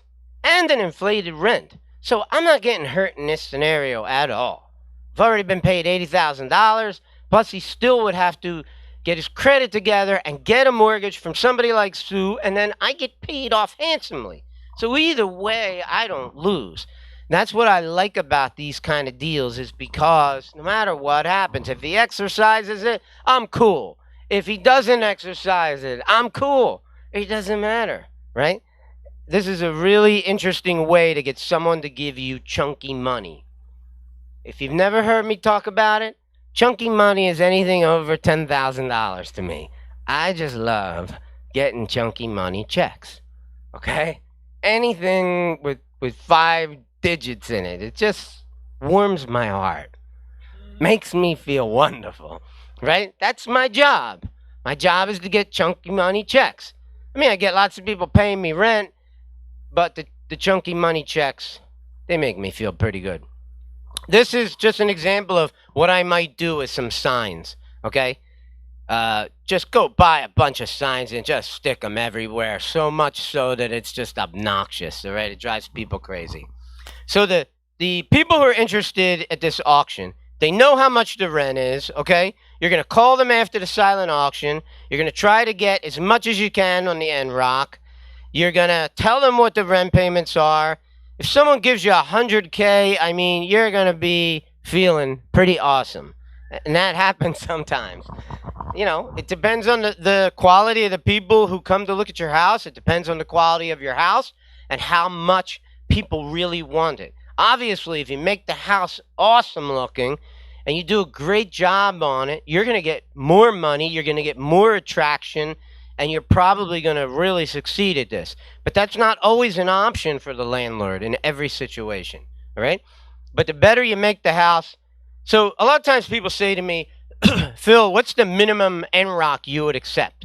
That's very easy for me. So if the rent was $2,000 a month, all right, I know I can get $6,000 from anyone who walks in off the street. Because I'm going to say, first month's rent, last month's rent, 1 month's security, I can get $6,000 from almost anybody, right? So my minimum NROC is 3 times whatever I could get from a renter. So I'm saying the minimum I would take to sell an option to somebody is $18,000. That would be the minimum, all right? If the rent was $3,000, it would just be higher. Just do the math. Super simple. That's the benchmark that I use. I would not sell somebody the rights to my house. And if all they had was $18,000, I mean, really at that point, I don't know if I even want to do it, you know? But the thing about a silent auction is if you've got an empty house and you're not collecting rent and you're going to try this strategy, the benefit of this strategy is to get a big, fat, chunky money check, all right? It's not going to cost you that much to do it. If you've already fixed up the house and it's good enough to be rented to people, then there's no reason why you can't do a silent auction first and see, you can handwrite the signs and go and put them all around the neighborhood all by yourself, right? You could send out some postcards if you've got a couple extra grand. You give it a try because you might get $80,000 off of somebody, and sure enough, it's going to pay for the 3 hours you spent at this silent auction. And you're going to be a happy guy, and you're going to be in a really strong position as a landlord. But if it doesn't work, what are you really out? A few hours of your time, you tried a strategy, all right? And this is something that I am going to be challenging myself to do on every property in my portfolio that becomes vacant, all right? I am kind of on this kick right now to buy more real estate, not to sell real estate. But I just love my chunky money, so I still might need to. All right? So what else do we got? Any questions anybody wants to ask? Where do you set the purchase price? So Bill's question is, where do you set the purchase price? I would run comps. I would figure out what I think it is. And I'm going to obviously increase it 15, 20%. Because I know you're a guy who doesn't have good credit. And you can't go anywhere else. Even if you find, whatever house you find in this market, you know the price is going to be inflated anyway, right? And you still got to get a loan for it. So I'm going to inflate the sales price. I'll leave it up to you to decide how much you want to raise it. Okay, so does the down payment money, does that offset the purchase price? So if they give you 100,000 and the purchase price was 275, they only owe 175 if they exercise the option? Okay, so yes, in this example, the 80,000, when someone gives you $80,000, is most likely going to do it in a cashier's check or a bank check, okay? You take photographs of that check. It's very important that you track that check. What bank did it come from? Take a picture of the check, deposit it in your personal account. This is a very important part of the transaction, because 2 years down the road, when he gets his credit fixed, you're going to go to a mortgage person, and mortgage person needs to know that that 80,000 was actually paid to me. They need to see it leave your bank and go into my bank. Very important, okay? You have to prove that you paid the 80,000. That 80,000 covers more than enough of the 20% down that the banker's probably going to ask you for, right? So if you're the buyer, it's very important to you to make sure that you keep track of that stuff. And if I was the landlord, I already know it's very important, because you're going to actually go to a bank maybe 3 years after you gave me that check, and they need to know that it actually came to me. Okay? Now, once that check is in my bank, I can do whatever I want with it. I don't have to put it in an escrow account. I don't have to send it to a title company. I can put it in my pocket and go have a crazy month in Vegas if I want. All right? Which is probably what some of you would do. Does the rent paid go towards their? It could if the buyer negotiated part of his rent. So what I typically would do, if the rent was going to be $2,000 a month, I might say, anything you pay me above $2,000 a month, I'll match it. That is something you could do. Your cash flow will be awesome, okay? And you've already inflated the price and the rent, so you're kind of covered in that area. So when it comes to that kind of thing, sometimes sellers or buyers will ask you that. They'll say, how much of my rent is going to go towards paying down the house? And I'll say, I'll do that kind of deal with you, but I want you to pay it consistently. Meaning, like, if they said, I'll give you $2,200 a month instead of $2,000, I'd say, fine, I'll match the $200 you're putting up. But what I don't want is them to be paying different figures every single month, because it becomes like an accounting thing for me. Not that I couldn't add up the extra money, but then you get into some argument with them about how much they said they paid you and how much you actually collected. So if you're going to do that kind of thing, make sure you have an ironclad way to document all of it, because that kind of thing happens all the time. I used to go around and do wholesale deals and short sales with people, and I can't even tell you, like, half of the people I met who I was trying to do short sales with, people who were behind in their loans, almost every one of them would tell me that the accounting done by the bank screwed them, especially if it was Wells Fargo. Right. They're like evil. They really are. I mean, any other questions, anybody?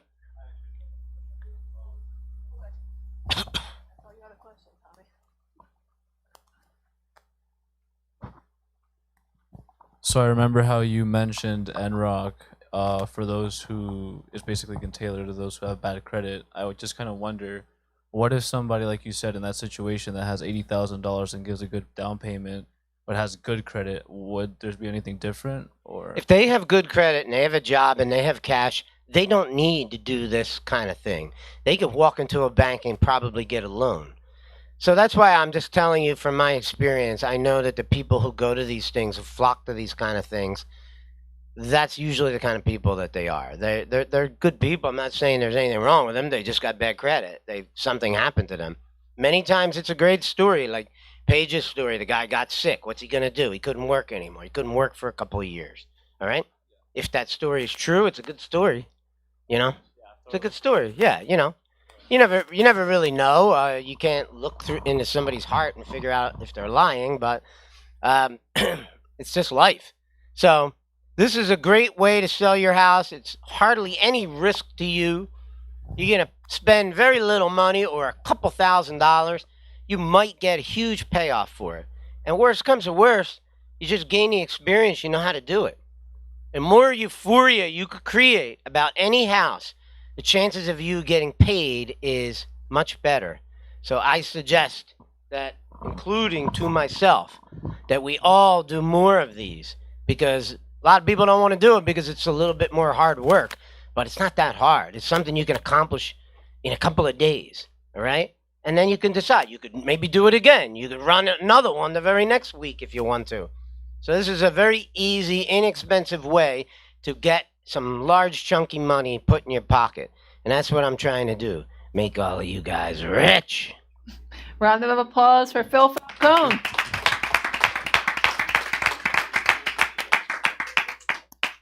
Thank you, Phil.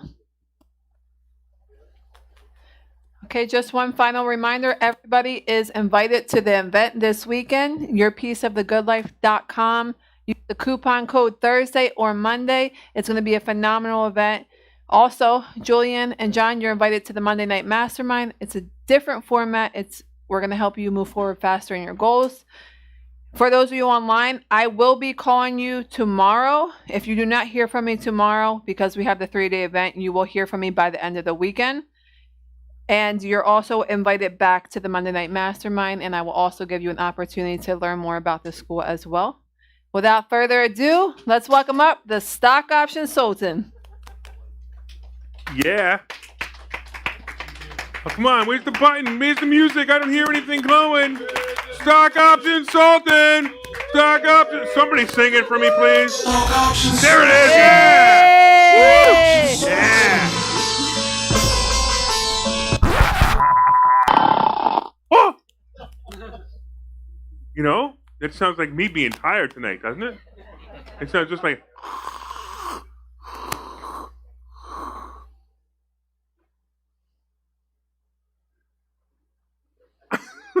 Look at this guy. Wait, come here. Check this guy out. I'm gonna sit down with him because he just seems like he just doesn't want to be bothered. Oh, I dropped my mic. Yeah, he got really close to me. Does it seem a little weird? All right, cool. All right, you guys ready? All right. You guys psyched? Oh yeah. What's the matter with you? You've been here week after week. You never seen this before. Man. Jeez. Did you come here for stock options? Yeah. And you were pretty bored for the last 2 hours, weren't you?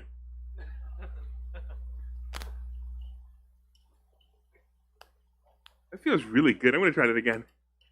All right, cool. You guys ready? All right. We have a little bit of technical difficulties. Let's see if we get the stock option. Let's see if we get these, do whatever. Bring it over.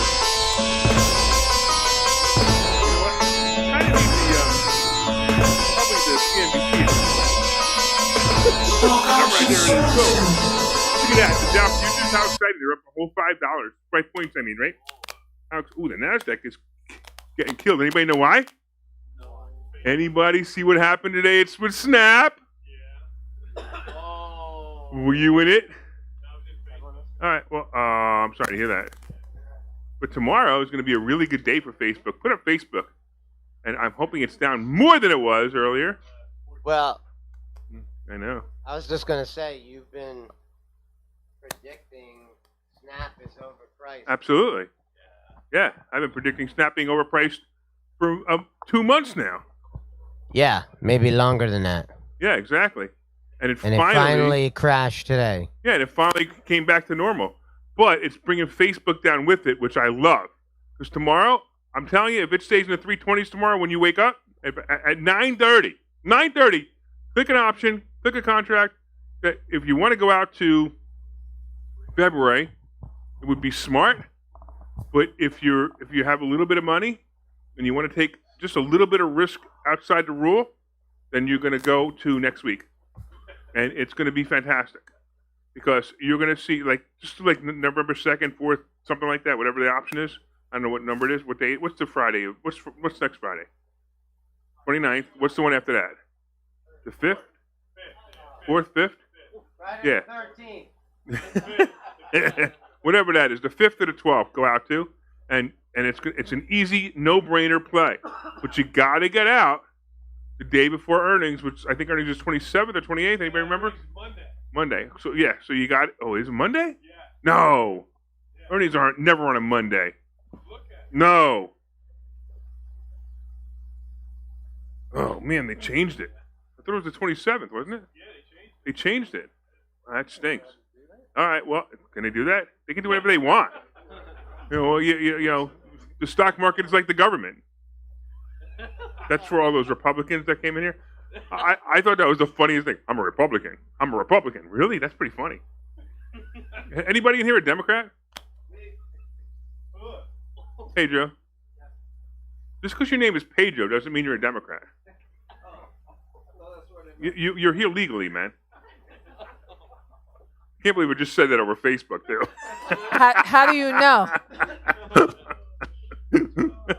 Pedro is definitely the butt of a lot of jokes. You're going to make sure you look really bad. Well, you're going to superimpose your face on mine? Are we going to keep going? You know, we can keep this banner going all night. Anybody got a stock they want me to look at besides? What is it, IBM? IBM. So IBM just had earnings yesterday, right, or today? Is that what happened? So there's really nothing you can do because you just had the earnings. There's nothing you can do. Oh, somebody typed it for me. All right, okay. Yeah, can I put it in for me, Pedro? Oh, this is great. Oh, did you see the headline? There's nothing better. CDC approves Moderna and J&J COVID vaccine boosters, allowing people to mix and match shots. Look, okay. If you weren't scared of the vaccine before that headline, you're a moron now.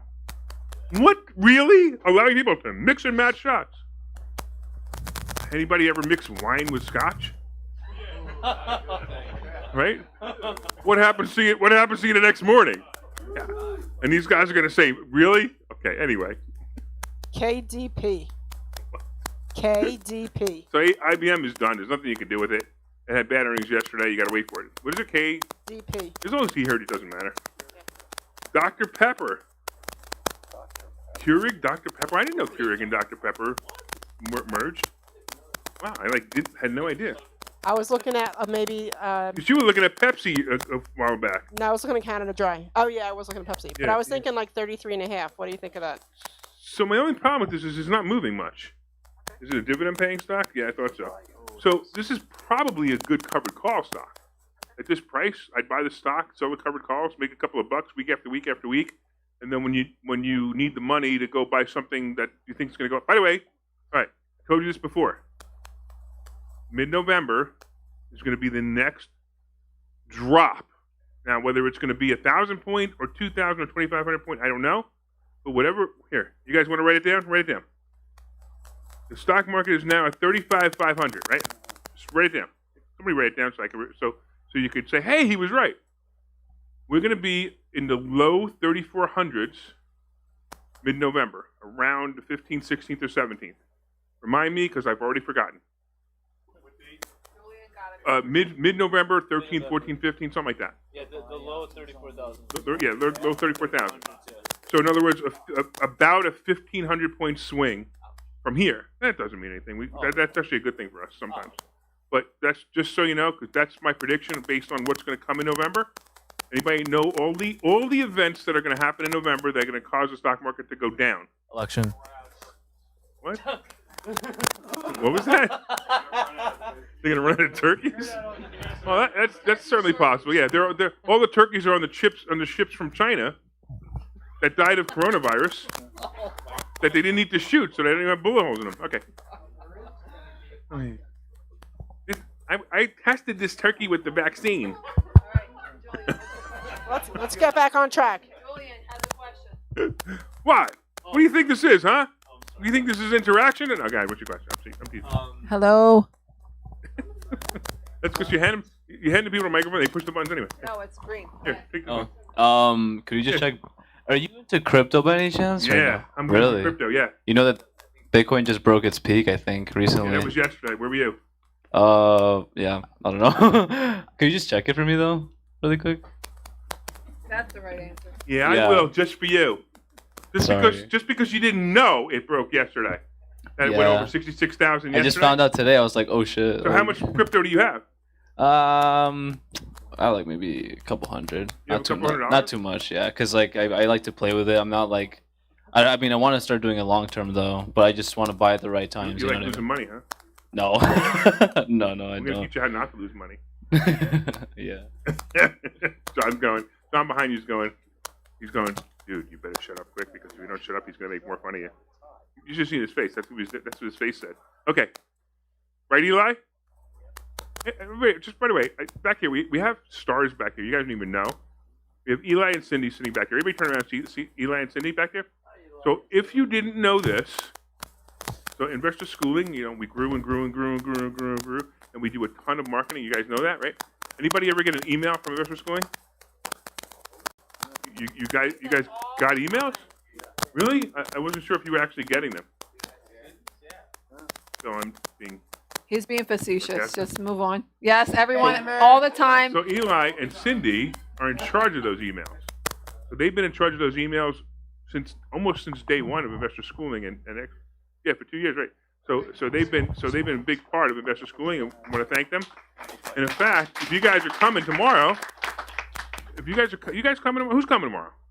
Who's not coming tomorrow? Which one, Charlie? Coming or not coming? You're not coming? All right. Well, let me tell you How something. could you? If you're not coming tomorrow, and you don't have a good excuse, not for me, I don't really care because it doesn't matter to me. I'm rich. It doesn't matter to me. And you don't have a good excuse to come tomorrow, there's something wrong with you. Seriously. You are going to hear from people, some incredible speakers like Juliana. No, I'm bugging. But Cindy and Eli are going to be speaking. Actually, Eli's going to be speaking, I should say, about marketing. Hello? Did you notice that investor schooling is growing and growing and growing and growing and growing? Would you like to talk to the guy who helped investor schooling grow? Yes. Well, talk to Phil then. All right, getting back to whatever it is. Bitcoin, look at that. See, it hits, look how much it dropped. It hit 66,000 yesterday. Do you know why it hit 66,000 yesterday? Anybody know?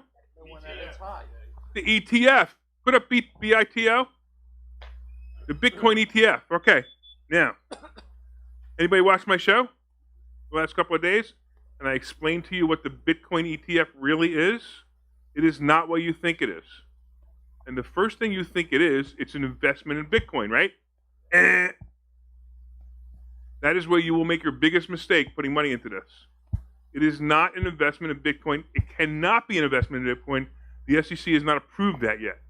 This is the dumbest thing. They haven't approved that, but they have approved having Bitcoin futures. So just like oil futures, what are futures? Anybody know? What are they? They're options. Right, they're call options. So it's all call options. So when is the dumbest time to get into BITO? When it's high.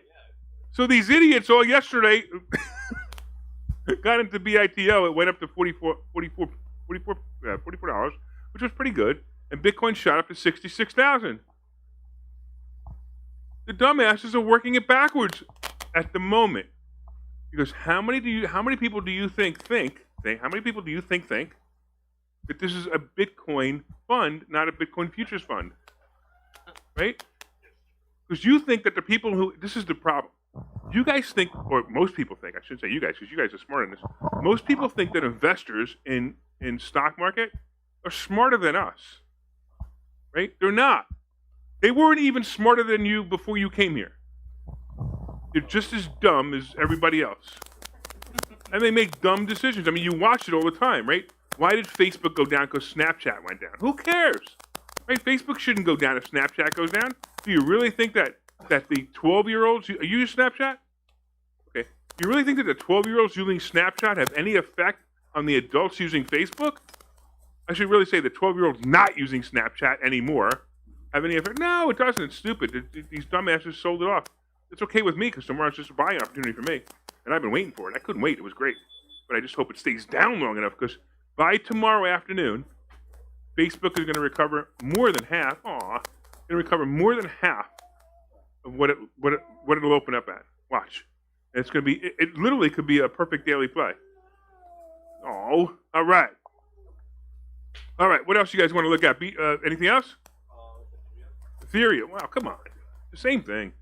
It's the same thing, but if you want to look at it, we'll look at it. So Ethereum is a 41.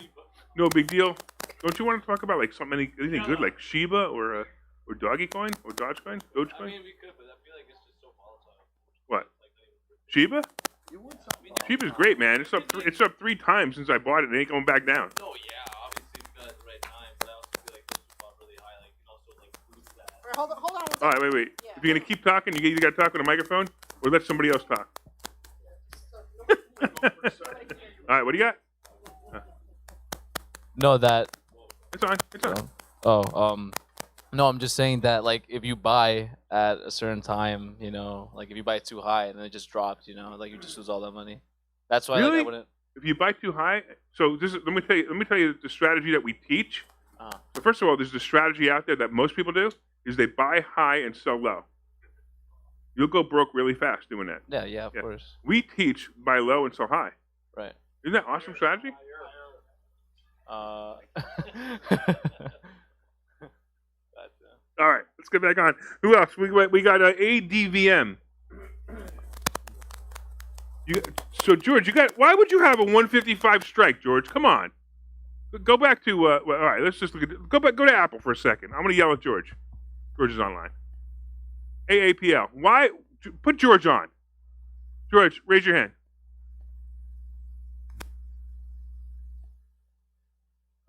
George, you there? George, you there? Yep, I'm there. Or is it John? It's John. I figured it'd be John. Yeah, okay, John. I'm gonna ask you a question. Why would you have a 155 strike on Apple? I want to have a 155 strike as a put on Apple. And what? As a put. Now you have a 155 strike as a put? I'm thinking that after the earnings, which is Tuesday, I guess on the 26th, I'm thinking it's going to go down. Yeah, you know what? If you would have put a gun to my head and say, which you have to choose one, I would say you're probably right. But this is such a bad play for so many reasons. I don't know why you would have done it. I'm just thinking. Let me ask the Sultan what he's thinking, and I got the answer already. All right. Okay. Well, good luck with that. Too bad you didn't do that on Facebook. That would have been a much better play. I probably. That's right. All right, cut them off. They're making too much noise for me. Hey, by the way, you guys coming tomorrow? You're not coming? All right, that's fine. All right, what else we got here? Netflix. Netflix was weird. Netflix. What's up with Netflix, right? We have great earnings. We have great and then they get a downgrade. I mean, come on, really? From the Germans. From the Germans? Yes, Deutsche Bank. Oh, Deutsche. Yeah. That's true. Yeah. Well, it bounced back up, so that's fine. So again, Netflix to me has been an anomaly since I started investing in it many years ago. I can't do it. I mean, first of all, the price is too high. If they do a 4-for-1 split, All right. that would be great. And I could probably think about it again, but I just can't at this price. It's just there's nothing here. How about Kellogg, Larry, or something? Somebody who brought up Kellogg's? Was that brought up the other day? Okay, yeah, sure. And when are we talking about it? As a covered call? Oh, is it stock? Okay. Oh, yeah, I see why. Okay. Oh, I like it. Who bought it? You buy it? Great, what'd you get? 60 strike, yeah. Okay. Yeah, actually, but I went out two earnings because fantastic.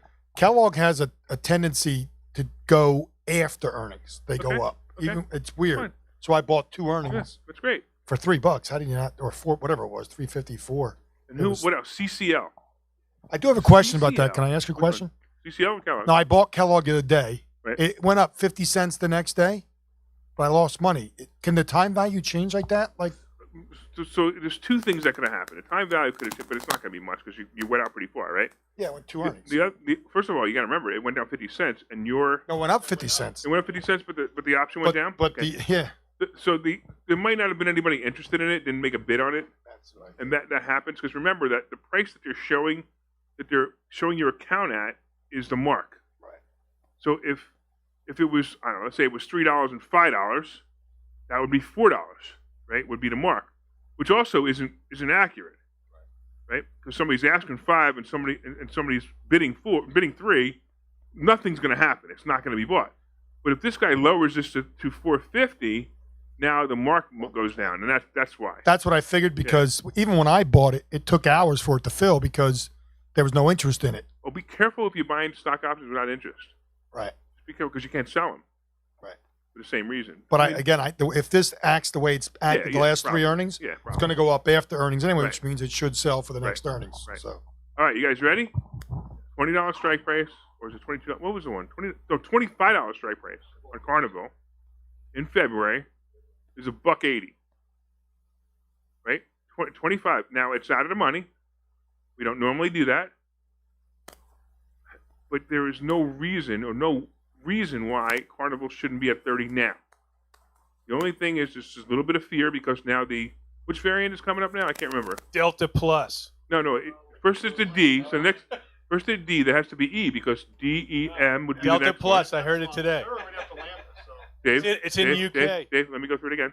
D would be this one. E would be the next one, and M would be the next one. You got the next one yet? I get it, but it's O. Delta Plus. Right. There you go. So that's the problem. Okay. So eventually they're going to run out of letters, and we might actually get this to come back. I mean, February, it's getting closer, which is driving me nuts. It's getting closer, but let's see. And there was also, you got to remember that it hit 30. First of all, it hit 26 recently. If you give me a 6 month, it hit 30 within the last 6 months. Within the 6 months, it hit 30. It's highly likely it's going back there again by February. Highly likely. So I like this play. It's not a normal play for us. But if you look at anybody know what the $20 strike was? Because that was also cheap. And also the AAL was cheap too at the $20 strike. It was like 4 something. Yeah, they're cheap numbers. So I would look at these. I'm surprised that the options are so low. So these are definitely both good play. AAL, CCL, I'm still over them. RCL, if it drops to 72, if it does, that is an awesome call. So if the stock goes to 72, just whatever you want, even if you got a 75 strike, you'd be fine. Again, but I would try to be in the money, but that's also a great play. All right, what else we got here? Who else? Anything else? Anybody got one here? Microsoft? Yeah, we can look at that. Microsoft, sure. You want to look at Disney? Is that what? Oh, who was in Pinterest this week? Pinterest. My freaking out price was 55. So I sold it freaking 1 day too early. I made 40%. You never go broke taking a profit. Damn it! I only made 40%. I only made 30. 3 days. I only made 30, but I'm happy with the 30%. And what did you guys make? What percentage did you make? She's up 2,000. You made $2,000, but I wondering what percentage you make. 'Cause I know you killed it. I was in the red the entire time until that day. Until that then day, I yeah. went up 40% that That's same incredible. That's incredible. That was just that was great. And you ready? Who watched my show? What did I say about PayPal buying Pinterest? I don't think it's true. I don't think it's true. No, it does matter. Why does it matter? Where's Pinterest going now? Did you buy the put? No, because you said I don't think so. You should wait. I'm not happy about it either, but if it happens, it's gonna go. I just told you to be cautious with it. That's all. But I'll tell you, watch Pinterest. Go put Pinterest up. I say Pinterest will be at 48 Pinterest within 2 weeks. 48 within 2 weeks. So what? It's at the same price it was. But look at this, right? Pinterest dropped also because of Snap. I'll tell you something else. If it goes, it might be a good play at 55 as a call, but 48, jump all over it. What about Pinterest? What about what? What do you say? Anyway, Pinterest, like realtor. Pinterest. I thought we were looking at Pinterest. Pinterest. What happened to Pinterest? What's the Now- ticker for that one?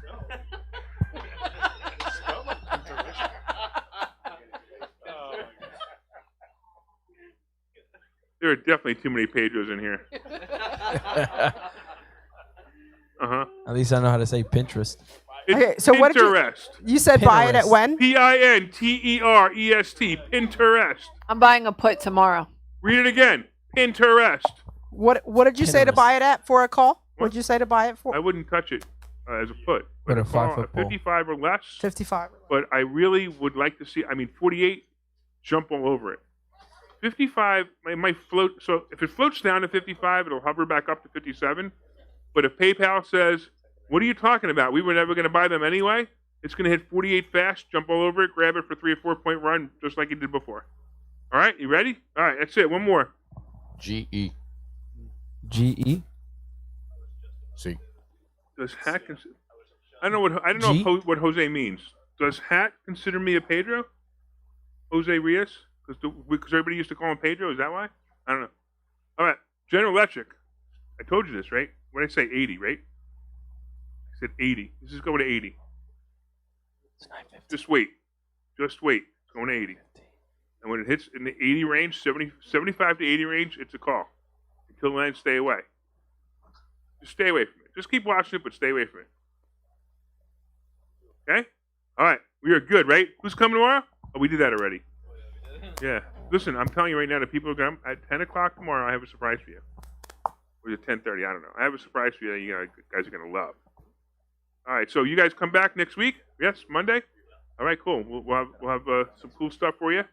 And I don't know. What else? Is that it? We're going to be here all night setting up for tomorrow, so I got to get off the stage.